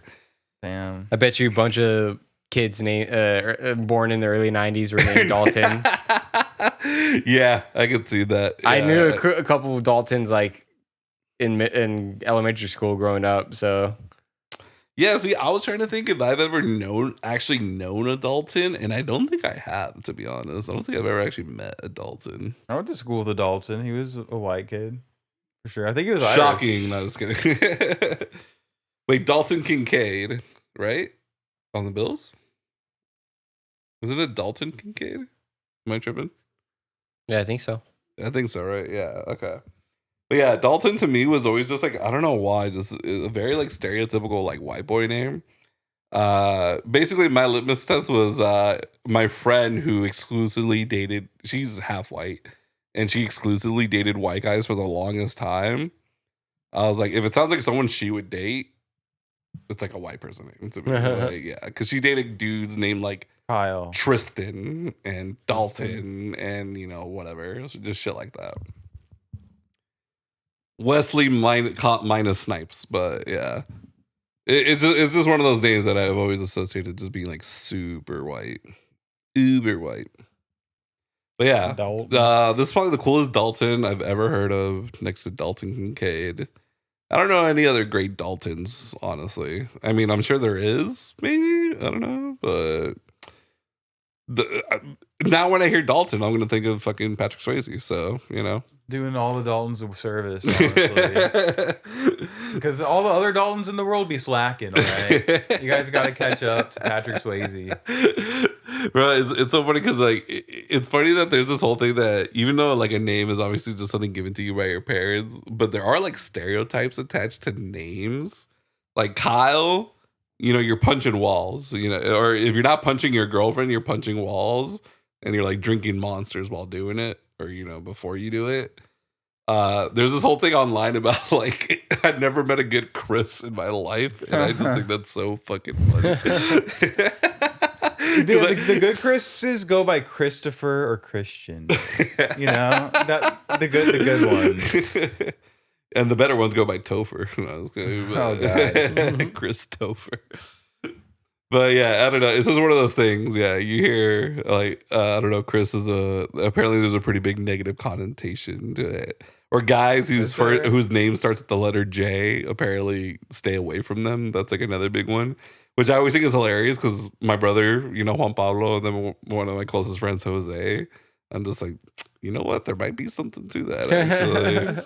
I don't understand the Chris one, bro. You have like Chris Angel, right? Beloved American icon. All right, who doesn't love him? Yeah. Chris Rock, sure. Okay, yeah, I'll give you that Chris one. Rock. He might be one of the best ones. He might be one of the top 3 Chris's, honestly. Chris Chan. Oh god, you guys will know. Chris Benoit.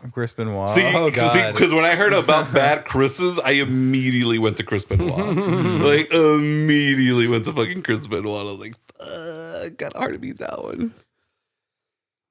Yeah. But yeah, just Chris Elliott. I mean, I love Chris Pratt, but all the liberals hate him. So goddamn, Chris Evans, Chris. Yeah, there's Chris Hemsworth, Chris. I mean, Pine. the MCU loves Chris's, right? Like the MCU fucking loves Chris's. Krispy Kreme. Crispy Cocker. Jesus Christ, as some people might say. I mean, Chris originally did probably come from Christian or Chris. Well, it's probably Christopher. Christ. Yeah. Yeah. My main Chris, Jesus Christ. Yeah, Jesus Christ. But yeah, as far as white people names go, Dalton is up there too. Yeah, Dalton is up there, bro. Next to, oh my god, I don't know why I'm blanking on Brad Wesley.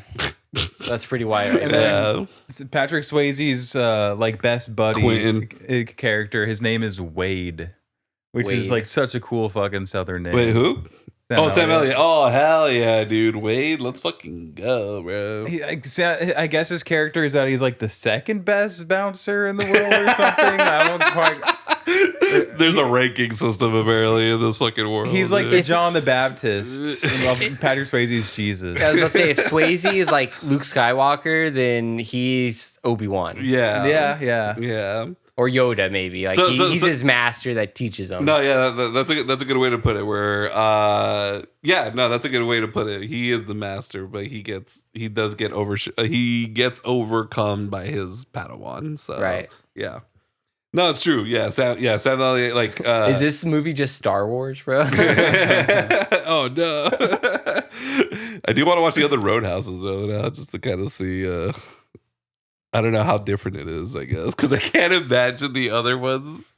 Because one is from the 60s, and then the other one was from like the 30s or the 40s or some shit. There's one in the 30s, one in the 40s, I want to say, and this one, and then the newest one in 2024. Are they truly related? They're truly like part of the same. Well, we read the plots, and it did seem like there was very much a similar theme. Yeah, but those two were talking about a singer, right? A female singer too. Well, it's something about like he falls in love. He falls in love with the singer of the place or whatever.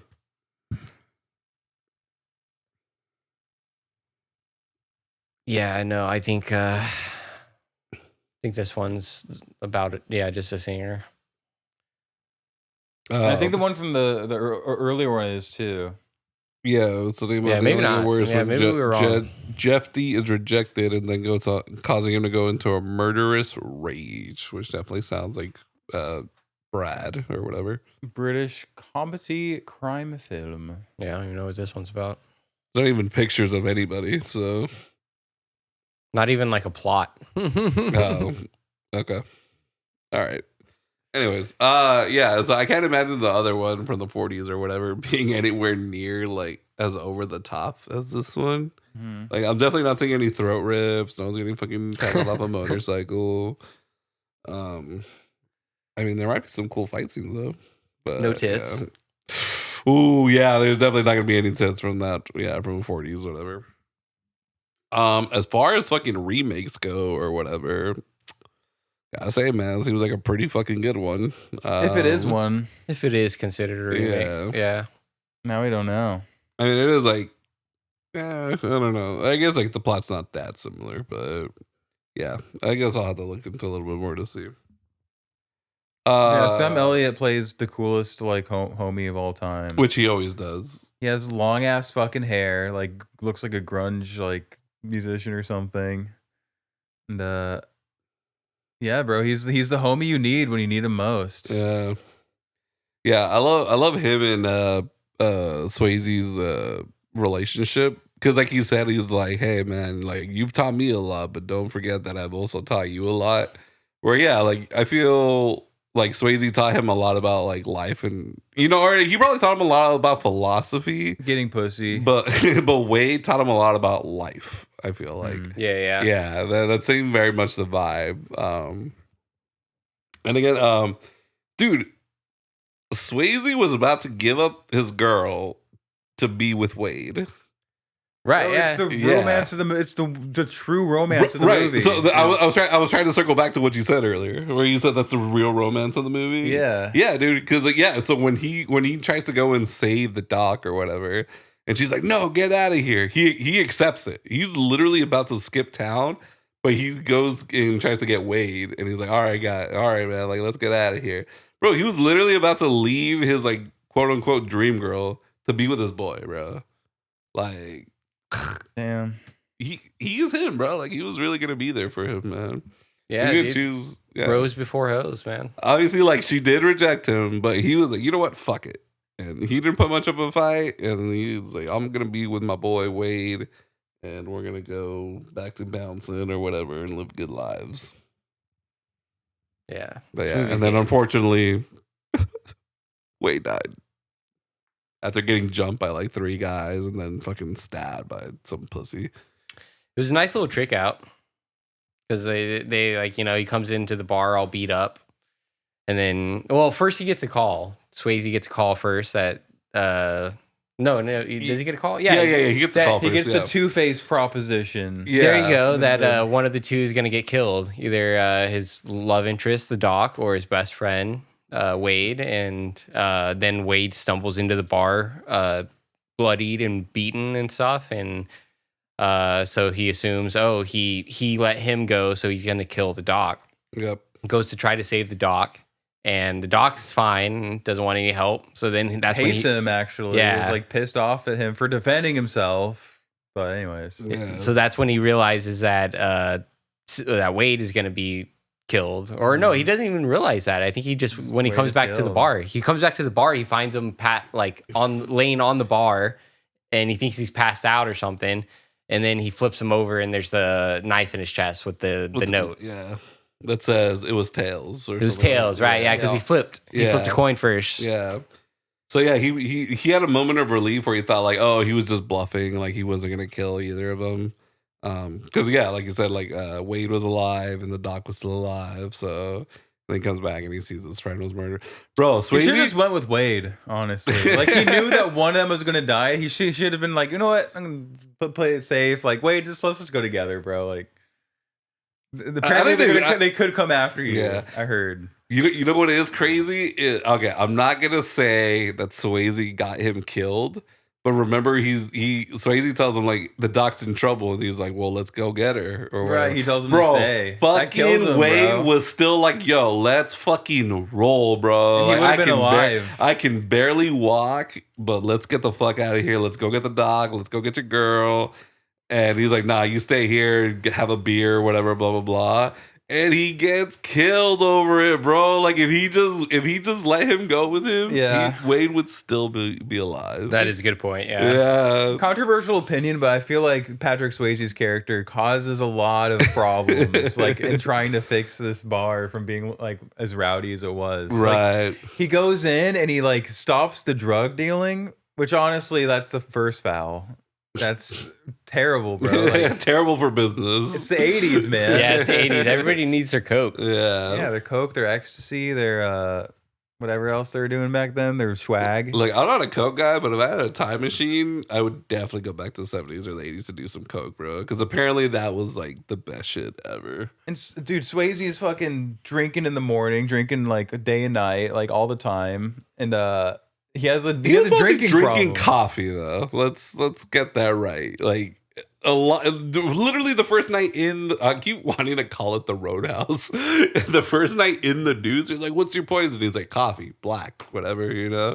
And then he's like just drinking coffee and smoking cigarettes the whole time. I mean, it makes sense. That's why he's so fucking lean. But yeah, I think anytime you see him on the job, he's drinking coffee. Yeah, exactly. And I was actually surprised because it's the second time when he's like coffee and he's like leaded or unleaded, and I think he said leaded. So I was like, oh shit, okay. I don't think that meant just like decaf or regular. Like there was a little sun in there, right? Yeah. But yeah, bro, I like, dude, you really see that his like body is a temple in this movie. I mean, besides like whatever. I mean, he's smoking cigarettes, but whatever. It was a different time, bro. Like, no one really gave a shit. That's how they stayed lean and mean. Yeah, that's why they stay skinny, bro. Yeah, exactly. That's what I'm saying. Like, the coffee and cigarettes, bro. That was his fucking diet, basically. And that's why he's so chips. Yeah, that's why he was so jacked. But I love when the girl, the server from the bar, like, comes over to his place, and she's like, I brought you breakfast. You could tell it's like a greasy fucking, like, breakfast sandwich or something. Yeah. And dude, he literally does like one look at it and puts it down, and then he picks up his coffee and just starts drinking it, man. Like, there's so many actually little like subtle nuances where you're like, damn, dude, like this shit actually like he's really portraying this character so well beyond like just like what the fucking like script says. Bro might have an eating disorder. Now that you mentioned that, honestly. It could be like anorexic or something. Almost looks like it. I'm trying to think if I saw him eat anything this whole movie. And his coffee. And there's actually a few times where they went to a diner and he was still just drinking coffee and smoking a cigarette. but man's a man of philosophy, bro. He probably just really believes in fasting. That's like a really big thing, bro. Dude probably fast like 5 days out of the week or some shit. You see the low body fat on him. There's not a lot of muscle, but definitely toned as hell. Nah, man was ripped, bro. He wasn't swole. He was fucking ripped, dude. Yeah, it's like you know how they used to say like, "Oh, I want to look like Brad Pitt in Fight Club." Before that, I was like, "I want to look like fucking Patrick Swayze in Roadhouse." Bro, I guarantee it. Yeah, it's getting set up for eating disorders, dude. Damn, man, why are you such a hater, bro? Bro, that Tyler Durden picture, that poster or whatever that dudes used to have in their frats, that is responsible for so many eating disorders. Probably that single picture. Yeah, but did they get ripped though? I don't know. Yeah, maybe. Yeah, man. I forgot what we were originally talking about. Our boy Wade gets clipped. He gets killed. I was trying to say, bro, Patrick is so good in this fucking movie. He sees his friend, and even though he's like, I don't know, he's not like beat up, but he looks a little beat up. And you see this fucking one single tear just like dropping down on his fucking face. And this is not an emotional movie whatsoever. This is a fucking straight up action flick. Yeah. And the man still was able to just have that one tear roll down. Fucking cinema, dude. That shit was so good. Fucking incredible performance from fucking Patrick. Yeah, give this man his Oscar. Hell yeah, dude. Give him his posthumous or however the fuck you say that word, Oscar. Posthumous, whatever. I always want to say posthumous, but like no, that's post-hummus, dude. Post-hummus. What's pre-hummus? Yeah, man. There's just so much cool shit in this movie. And then it's fun. It's a fun time. Yeah, it's a fun movie, man. It's almost like 2 hours long too. which is fucking perfect. I don't think there was anything that went on too long. I don't think it like lulled at any point. No, good pacing. Yeah, really good pacing. It's really hard not to mention Roadhouse and not talk about Andy from Parks and Rec recreating Roadhouse. Because I didn't really know shit about Roadhouse. Except like I knew about the movie growing up. I was like, okay, yeah, like Patrick Swayze. He's like a bouncer at like the most like rough bar in the fucking state or whatever. And he's just like the salty ass. spittoon. Basically the salty spittoon. Good call out, actually, RJ. And he wants to turn into the Weenie Hut. Weenie Hut General, yeah. We have to be nice, guys. Yeah. Everybody be nice. See, the guy the guy who owns the Double Deuce, he's literally trying to turn it into like Texas Roadhouse, but it's stuck being the salty spittoon. And so that's all I ever knew about Roadhouse was that it's like Swayze, he's a bouncer, and he's like trying to clean up this bar, basically. So when Andy from Parks and Rec like recreates it like shot for shot, basically, he's like narrating the whole movie, and he talks about the whole he rips his throat out and he's like, can't eat anymore. He's going to starve to death. I was just like, for some reason, I didn't believe that was an actual scene in the movie. So I thought he was mixing up movies at some point where like, why the fuck? Like he rips somebody's throat out. Like, are you fucking kidding Roadhouse? me? Yeah. Yeah. And then he's like, sweet. Like the guy's like on the bike. He's like, nah, nah, nah, nah, nah. He like tackles him off or whatever. And then, and then he's like, I used to fuck guys like you in prison. He's like, and for what it sounds like, was not consensual. Again, also another very like homoerotic moment. Yeah, they didn't help it with it's not gay. Yeah, like not being a gay movie. I keep wanting to call him Justin or Jesse. No, it's Justin, right? Jimmy. God, Jimmy Reno. Jimmy. Okay, Jimmy. Sorry. Couldn't get Johnny Vegas, so they got Jimmy Reno instead. Or Johnny Utah. But yeah, so seeing him, yeah, bro, he was giving off some major like. I actually want to have sex with Patrick Swayze consensually, kind of like. I think the first scene you see him is when he's with Brad Wesley and they come into the hardware store that Red owns. Yes, and Dalton leaves and he shoots both of them a look, and the look that Jimmy gives him back is I don't know, he's just like, oh, I want to fuck you kind of look. And he's got this like nice little like cross earring in his ear, and it's just like it's very of the time. I mean, like for sure, yeah. But it just it was that set the mood. At that point, he's like I could take Patrick consensually or non-consensually, like that's the look he was giving him. But then their final fight by the pond or whatever, then that was like, okay, this is gonna be non-consensual. He was like, I'm going to rape you. Basically. We can do this prison style or regular style. Yeah, exactly. And he, I think he prefers prison style, to be honest. All right, what's the gayer 80s movie? Top Gun or Roadhouse? Top Gun is pretty hard to beat. Top Gun, I'd say Top Gun, but I'd one up you and say Nightmare on Elm Street 2 is the gayest movie I've probably ever seen. I didn't see that one, but yeah, I didn't see that one, but I mean, they probably made it gay. I think like a lot of people think they made that one purposely, like as commentary of being gay. Yes. Well, also I know the lead actor was in the closet, so I think then there was like rewrites throughout the filmmaking process. So I'm pretty sure they used that to like, I don't know. Yeah, I don't know. Used it against the actor somehow, Yeah. Yeah, I haven't seen Nightmare on Elm Street 2 or 3. I've only seen the first one. But I do know that as soon as RJ, he didn't tell me until after he finished the third one. He's like, dude, the third one was fucking amazing, man. Like, I can see why this is considered the best one. Yeah, one of the best horror movies I've ever seen. Yeah, and then he talked about the second one. He's like, but Nightmare on Elm Street 2 is one of the gayest fucking movies I've ever seen. Which I was like, really? He's like, yeah, man. He's like, I didn't know. Dude, I never heard that before, but now Bentley even said, like, no, yeah, there was apparently some pretty, like, pro, like, LGBT stuff about it, I guess. But now I'm kind of curious about it because I'm like, whoa. I was like, what's so gay about it? But I mean, I'll take RJ's word for it. Yeah, it's one super I don't gay. I don't even want to like spoil it for you. I just want you to like watch it, Okay, go yeah. into it watching it, knowing that it's kind of gay, and then you'll pick up. Because on honestly, everything. after watching the first one, I really didn't give a shit about watching any of the other ones except for 3.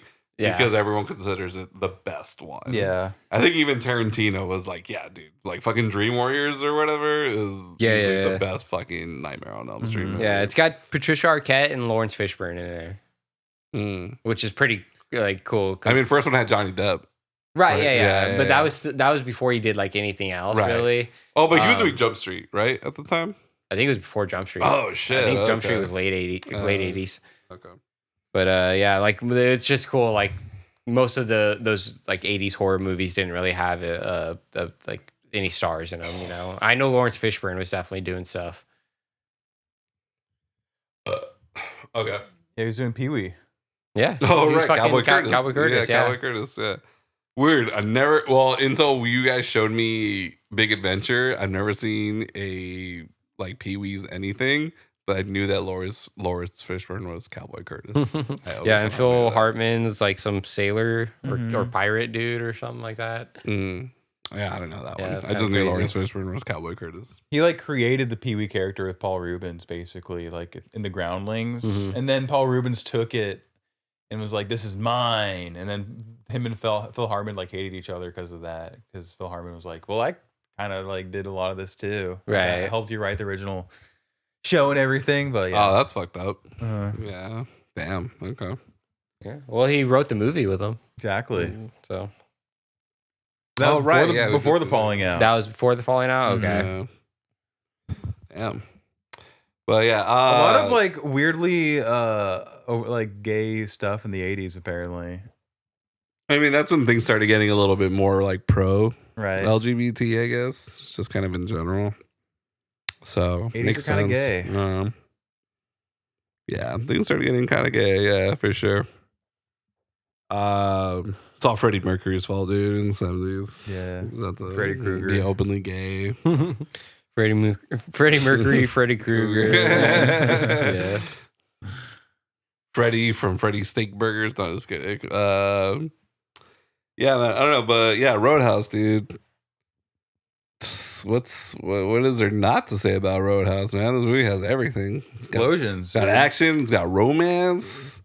Even pyrotechnics. Pirates. Oh, dude, the shot of them blowing up the hardware store, like RJ said, like we got one shot at this, guys. Like we can't fuck this up, bro. Like, they legit like blew up a building, you know, for this fucking. I thing. miss those explosions, man, and it wasn't Dude, like absolutely, and it wasn't like your Michael Bay like over the top, like super crazy, like really crazy explosion. It was just like a big 80s action movie explosion. Yeah. They just blew up like some like set they built probably. Yeah. Just, like, Yeah. obliterated it. Like, yeah, like obviously you could tell it was just like the outer walls of what's supposed to be like the hardware store or whatever, but they still like built this fucking thing just to fucking blow it up, and they don't do that anymore.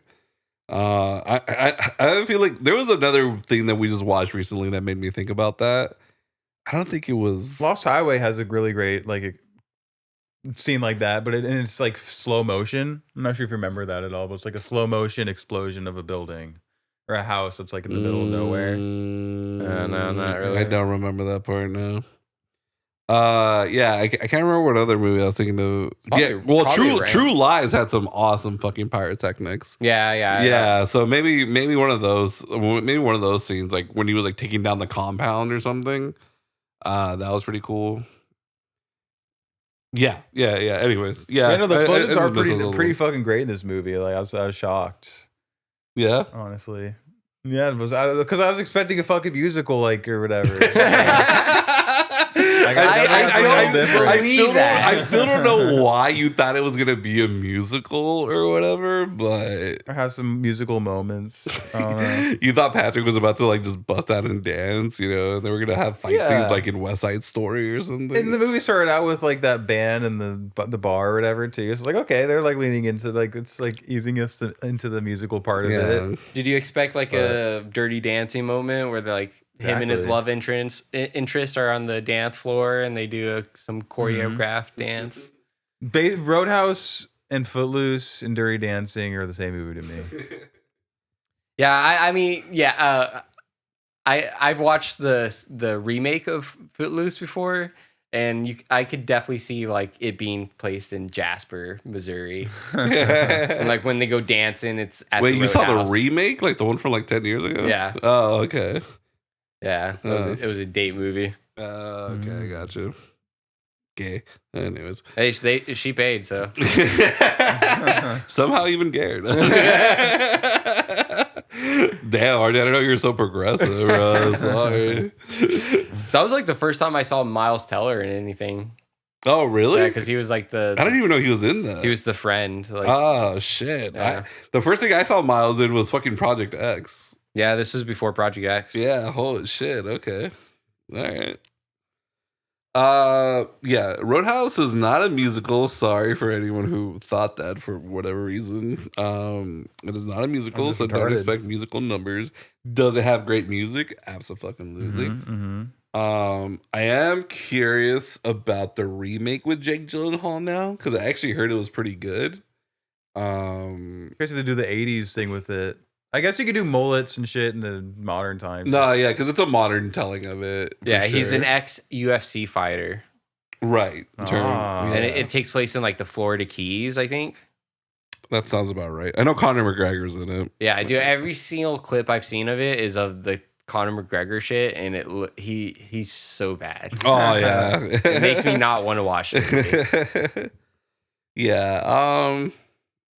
Yeah, I don't know why if they just really, really wanted him in it or what, but whatever. I think they just wanted like a fighter, I guess, and like we're not gonna hire The Rock because he has the whole thing in his contract that he can't like lose a fight or whatever. So we're gonna need someone who's willing to like lose a fight in this fucking thing.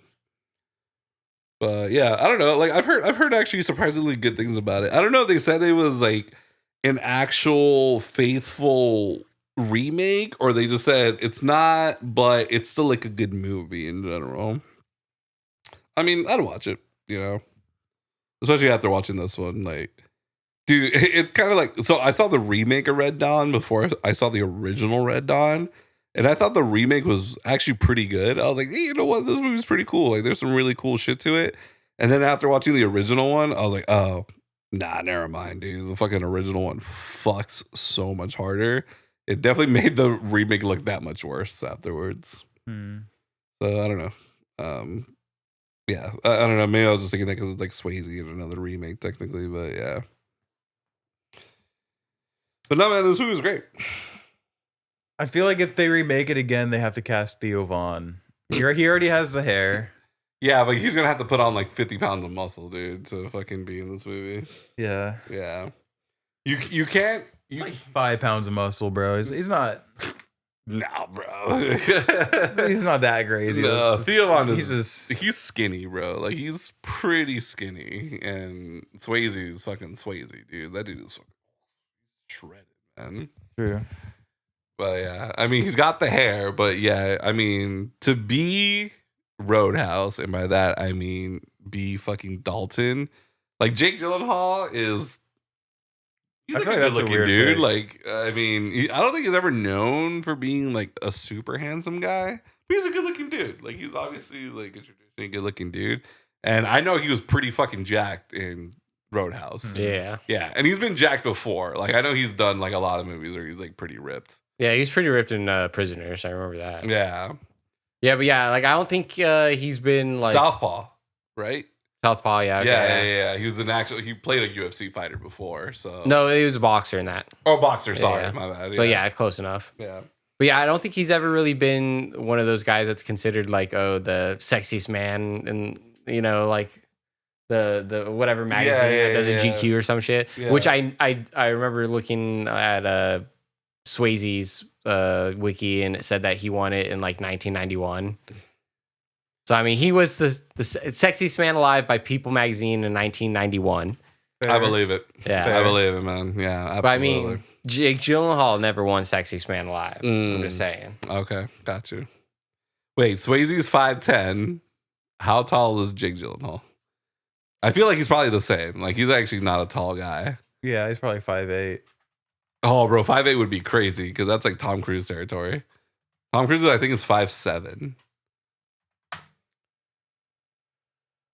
6 foot. He's 6 foot? Oh, shit. Okay. All right.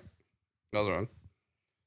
But Swayze looks 6'4", bro. Like, he just has that fucking aura. Like, he can easily pass off as, or 6'2", sorry, 6'2". His hair had some volume to it, so I'm pretty sure that added a couple inches to the look. Yeah, Yeah. So he probably Probably. looks like 6 foot, 6'1" just because of the hair. Yeah, okay. Did you guys ever hear like the movie magic about like door frames, like how they used it in movies back in the day? No. So like if they wanted, but it makes sense. yeah, like if they wanted Perspective. the girl to look more daintier, they would put her in a door frame that's a lot larger. And if they wanted the guy to look bigger, they'd make the door frame smaller. Right. All right. And I learned that on the Universal Studios store when Nice. I was like fucking 5 years old, bro. Because they give you all these little like fun facts, movie magic things. Like, oh, back in the day, especially in westerns or whatever, it's like to make the damsel look tinier. And you know, I was like, oh my god, that makes so much sense, dude. Fucking force perspective, blah blah blah. You know, yeah. So Makes sense. Yeah. Jewish tricks.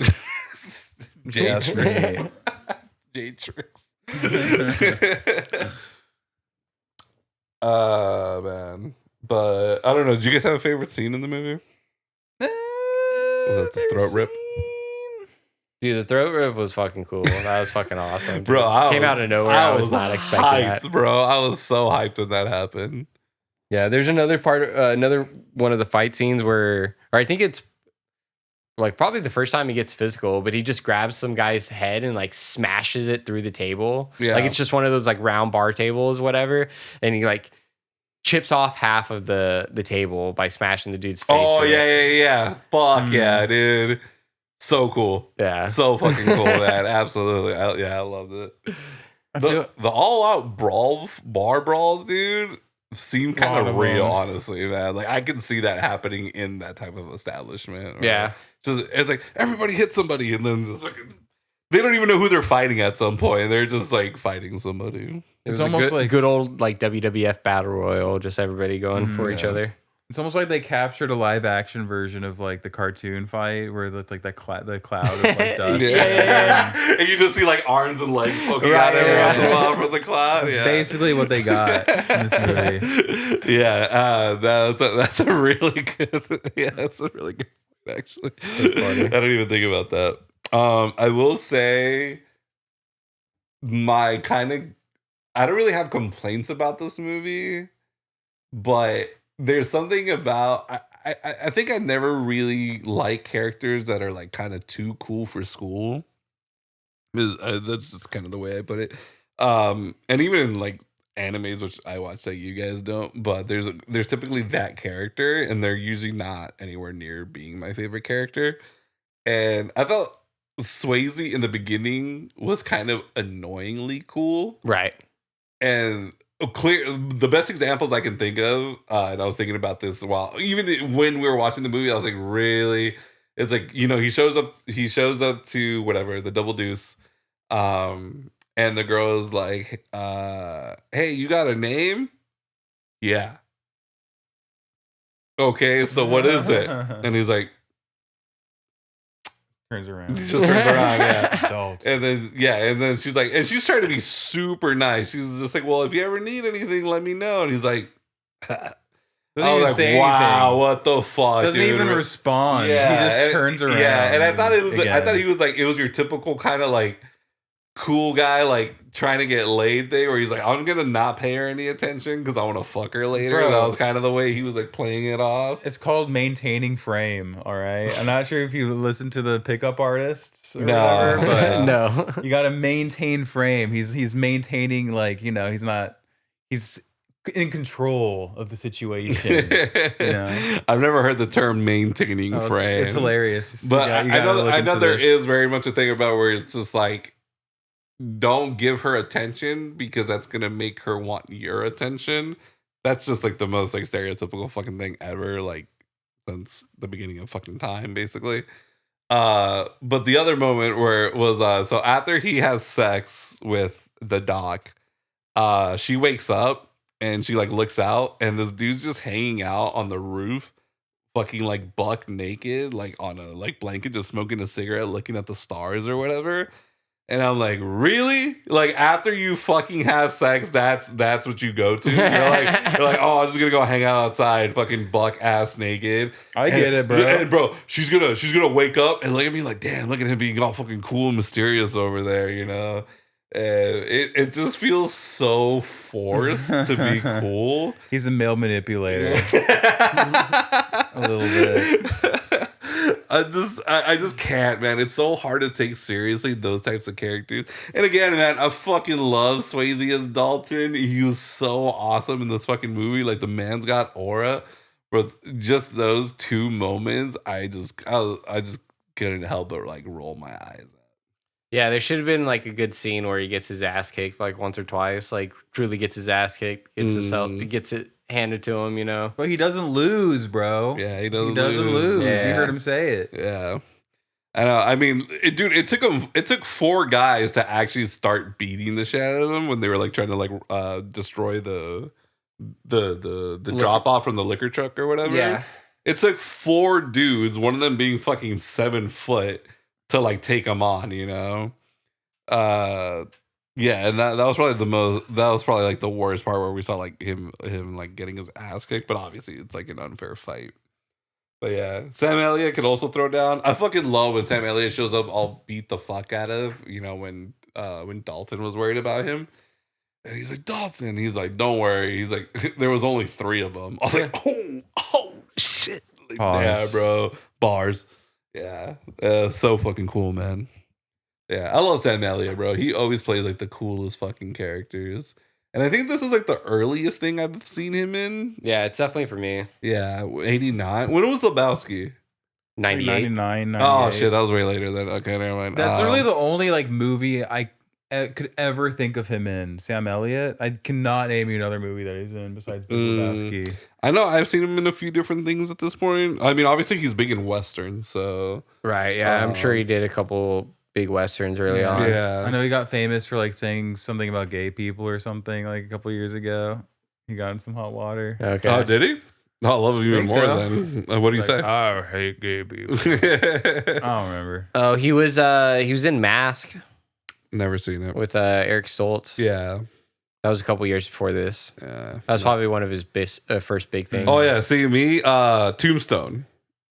He was fucking shit. yeah. Okay, Actually, cool. he was like not the coolest dude in Tombstone, to be honest. I mean, he was cool, but he wasn't the coolest. That's all I'm saying. But yeah, I saw him in Tombstone. Yeah, Big Lebowski. Oh, he was in the 2003 Hulk. Okay, I don't remember that one.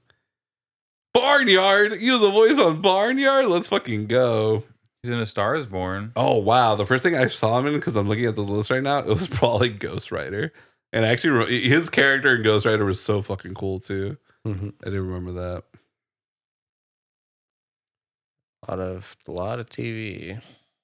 Oh yeah, I'm sure. I mean, obviously he was in Parks and Rec. Parks and Rec. American Dad. Big John Tanner. Oh wait, no. Wait, no, never mind. I don't remember who that is. Kiss Cam. So that was the episode where at the Nationals game, right? Yeah. And he tries to kiss. Yeah. Yeah, they go on the Kiss Cam. Big John Tanner. Is he the guy who tells? Oh, that's because Stan to, no, that's like, the episode where the B plot is Roger is he's like a Nevada oil executive or some shit like that. Okay. Yeah, and I think Big John is his like competition or some shit like that. Oh, okay, got you. By the way, guys, I think we could easily make a spin-off of this podcast and make it an American Dad one. An American Dad. I would 'Cause absolutely we got the ammo love for that. Yeah, I would love to do an American Dad podcast. Easily. Like, Yeah. Dadders or something. What's up, Dadders? No, I would have to think of a good name, honestly. But yeah, I'd be down for an American. I mean, I've had an idea of like doing like a podcast where we like actually go through like a series. Probably start off with a shorter one, not American Dad. That's like 15, 16 seasons in with like 20 episodes for the most part. We do Gilmore Guys. And we just reviewed Gilmore Girl episodes. Come on. Are you with me, but guys? from the guy's perspective, like, Gilmore Guys. bro, it's so funny. We do Gilmore Guys, but every episode we just talk about like the dude plot. So, like we just talk about the guys in the fucking episodes. That'd be fucking funny, actually. But yeah. All right. Yeah. I mean, I think this is kind of going on a little long now, but do you guys have any kind of like final thoughts about Roadhouse? Makes me think of that Family Guy bit. I don't know that I'm gonna have to watch this afterwards. Yeah, it's a good movie. Wait, for sure. what Family Guy bit? He just like kicks people and then looks at the camera and says Roadhouse. Does a Oh, kick. Okay. Roadhouse. Yeah. I mean, okay. Bentley, you never seen Parks and Rec, right? I mean, I've seen like the first couple seasons. Oh, okay, First gotcha. season. You should see the thing where Chris Pratt just recreates Roadhouse, dude. It's so much better now that I've actually seen Roadhouse. We definitely have to watch that because I remember that scene, but I don't remember the part, each part of it. You know? Oh, really? I was just like, okay. oh, he's going over Roadhouse. I've never seen that movie, so I don't get it. Yeah, okay. But now that I've seen the movie, it's like, okay, let's go back and watch that. He does Roadhouse, Rambo, and Babe. I remember that. And I recently watched Rambo now, so I would understand that. Bro, his like Stallone in it was actually pretty good too. Like he does a pretty good Rambo. Okay. Yeah. But it's a great scene. I fucking love Chris Pratt. He was easily one of the best parts of Parks and Rec in general. This I know movie a bunch should of libtards are gonna be upset that I said that, but fuck them. This movie should be called Roundhouse.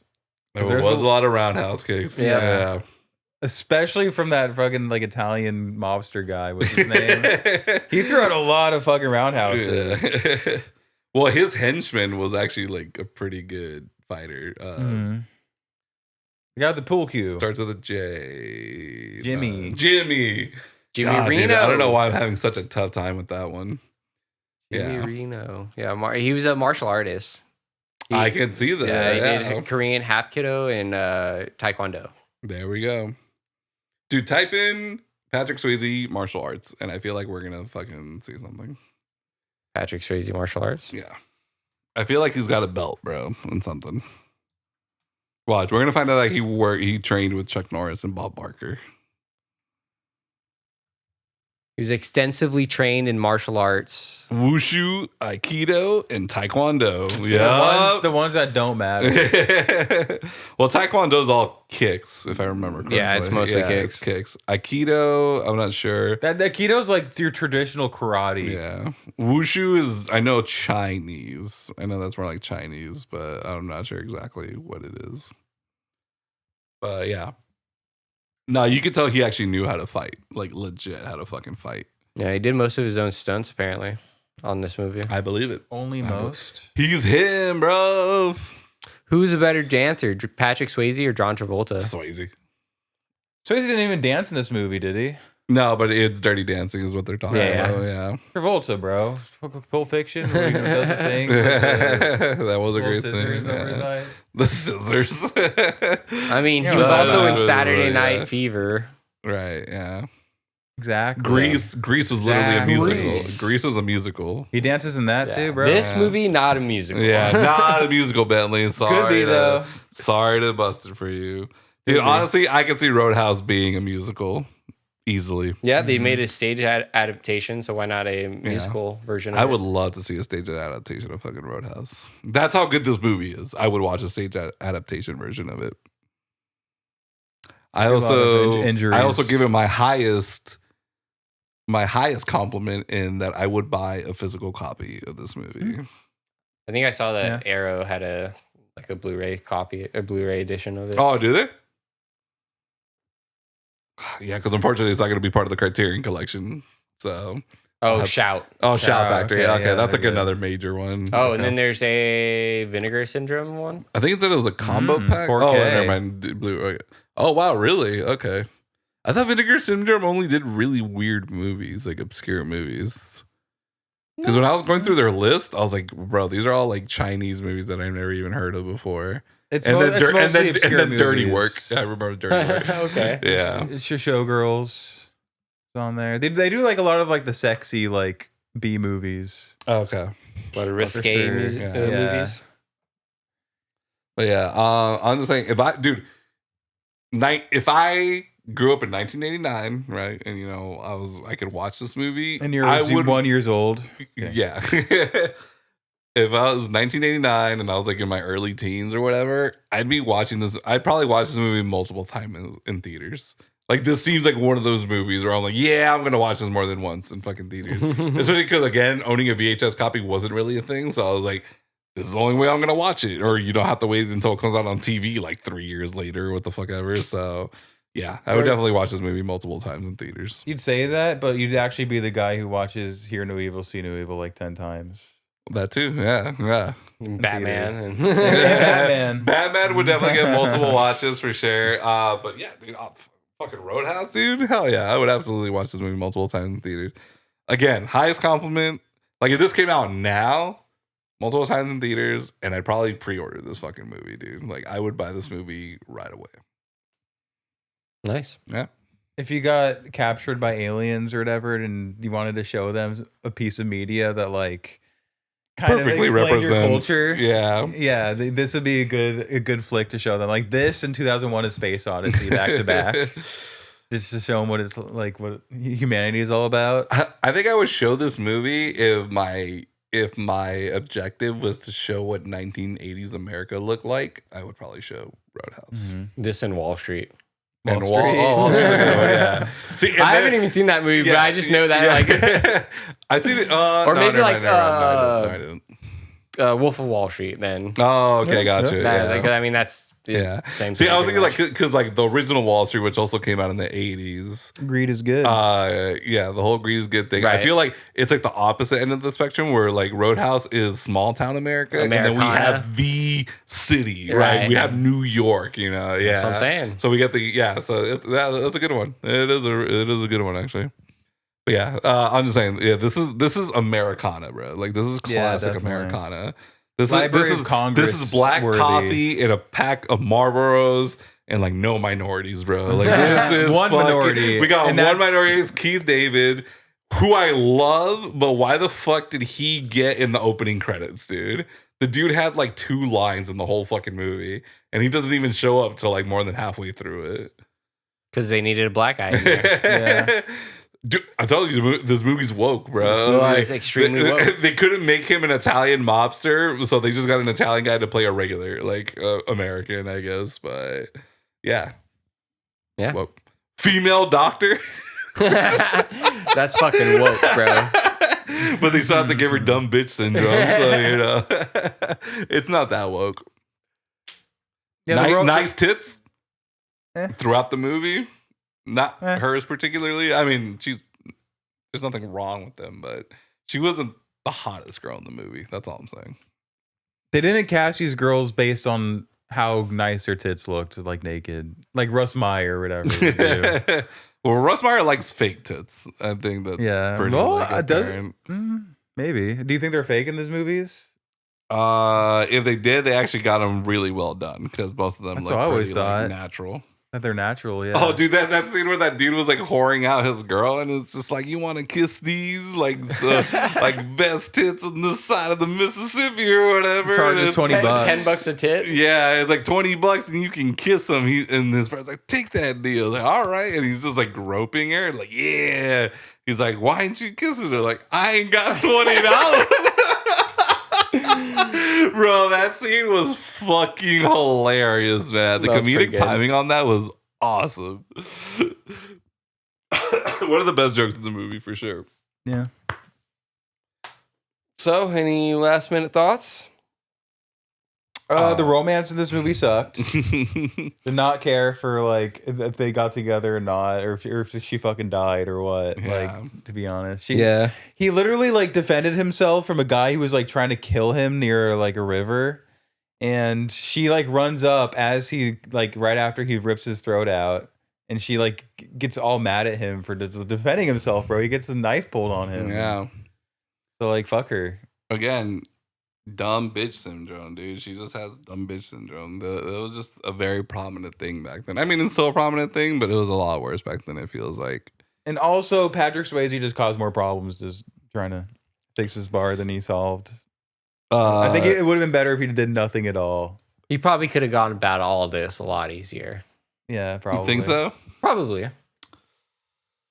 I don't know. Taking Sam I don't know Elliott if he with could have, him. man. Because honestly, he ended up cleaning up the town. If you think about it, Why didn't he just give the guy he fired another shot? Like he never even gave him a second chance. because he knew he wasn't going to change. Yeah, I guess. He was just going to keep like robbing him. But like Swayze said, like it's going to get a lot worse before it gets a lot better. And I'm not saying like he really thought about like this was for the greater good or anything, but it is one of those things. I mean, all he had was good intentions, and obviously people didn't like that because they knew it was going to be bad for, you know, I won't say their business, but it's really just fucking Wesley's business. But I don't think he really could have gone it in a better way because he really never got in Brad Wesley's way at all. Like he tried pretty actively to stay out of his way. Like he's just like, I'm just gonna clean up the roadhouse. That's what I'm here to do. Obviously hook up with the girl, whatever, blah, blah, blah. But he was like never really interfering, even when like he's like fucking running over the fucking dude's cars or whatever. He didn't try to stop him or anything. Like he was really never interfering in this fucking business. Yeah. Like I think he did everything he could have to not get in the way, but obviously Wesley just doesn't like him in general. Real quick, I wanted to see what did Roger Ebert say about this. Gave the film 2.5 out of 4 stars and commented, Roadhouse exists right on the edge between the good bad movie and the merely bad. How dare you, good sir? This is a great fucking movie. Yeah, so much depends on the ironic vision of the viewer, which is fair. The ironic vision, Like kind of like laughing at the movie, like of how cheesy it is or whatever. I was just like, I don't know what like the irony I'm supposed to be looking at. That like look out like the guy isn't actually that cool. Like he's played up like he's like supposed to be super cool and awesome, but it's actually kind of goofy almost the way like how they try to make him like the coolest person on earth. Okay, in my opinion, it came off as kind of. See, I thought he was basically like the coolest fucking person on earth. But again, Bro, there was some parts where I was like, okay, I'm fucking rolling my eyes at this shit. Like he's because he's just not being cool. He's just being kind of annoying. Like as soon as someone asks you for your name and you're like, I'm like, oh yeah, bro. Like now you're just being rude, and that's not cool, bro. Being rude is not fucking cool at all.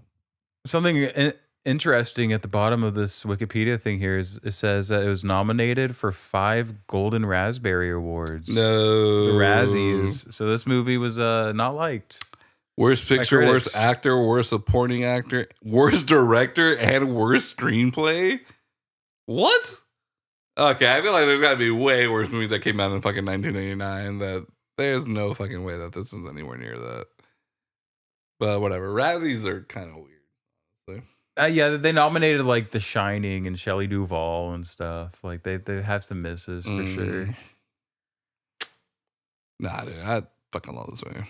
But yeah, no. So yeah, just final thoughts. Loved it. Gonna get a physical copy of it for sure. Would watch this in theaters. Honestly, if this came out in theaters, like when like Harkins is like a classic night, I might go watch it. To be honest, Swayze's amazing. There's something for everyone. Like, I'd probably recommend this movie to just about anybody, honestly. There is romance in it, but the best romance is not between him and the doctor. The best romance is between him and Sam Elliott. Absolutely. Yeah. That's where the gay notes would like really work. I don't know what fucking Swayze's workout plan is, but I'm going to have to fucking find out, dude, because... Now, like I rather I saw this, cigarettes. I know it's really just and black dancing. coffee and cigarettes, yeah, and Tai Chi, you know, and dancing. yeah. I remember there was a thing. Some trainer was always, or I think it was like a celebrity trainer that he said, anytime anyone hired me, celebrity or not, they always pointed out the same thing. Like I want to look like Brad Pitt in Fight Club. Yeah. And I'm just like, bro, I want to look like fucking Patrick Swayze in fucking Roadhouse, dude. Yeah. Like, that's the fucking build, bro. Yeah. I mean, that is also why they hired him for that fucking Chippendales sketch in SNL or whatever, you know. But yeah. Yeah, this is kind of my final thoughts. RJ? Good movie all over, like all around. I don't know. I'm not really big into like 80s action movies, but this one was the better of the bunch for sure. Up there with Rambo, and I like Patrick Swayze. Ben Gazzara played a really good villain. Yeah, good movie though. Liked it. It's very campy for sure, Very campy. and people enjoy it for that. I think. Yeah, you can't take this movie too seriously. If you Right. do, you're probably not gonna enjoy it. So just enjoy the ride. That's all. I guess all I can say about that. Yeah. All right. Well, guys, thank you for joining us on another episode of Three Hacks in a Movie. I'm Emilio. Roadhouse. I'm Bentley. And I'm RJ. All right. Have a good night, y'all.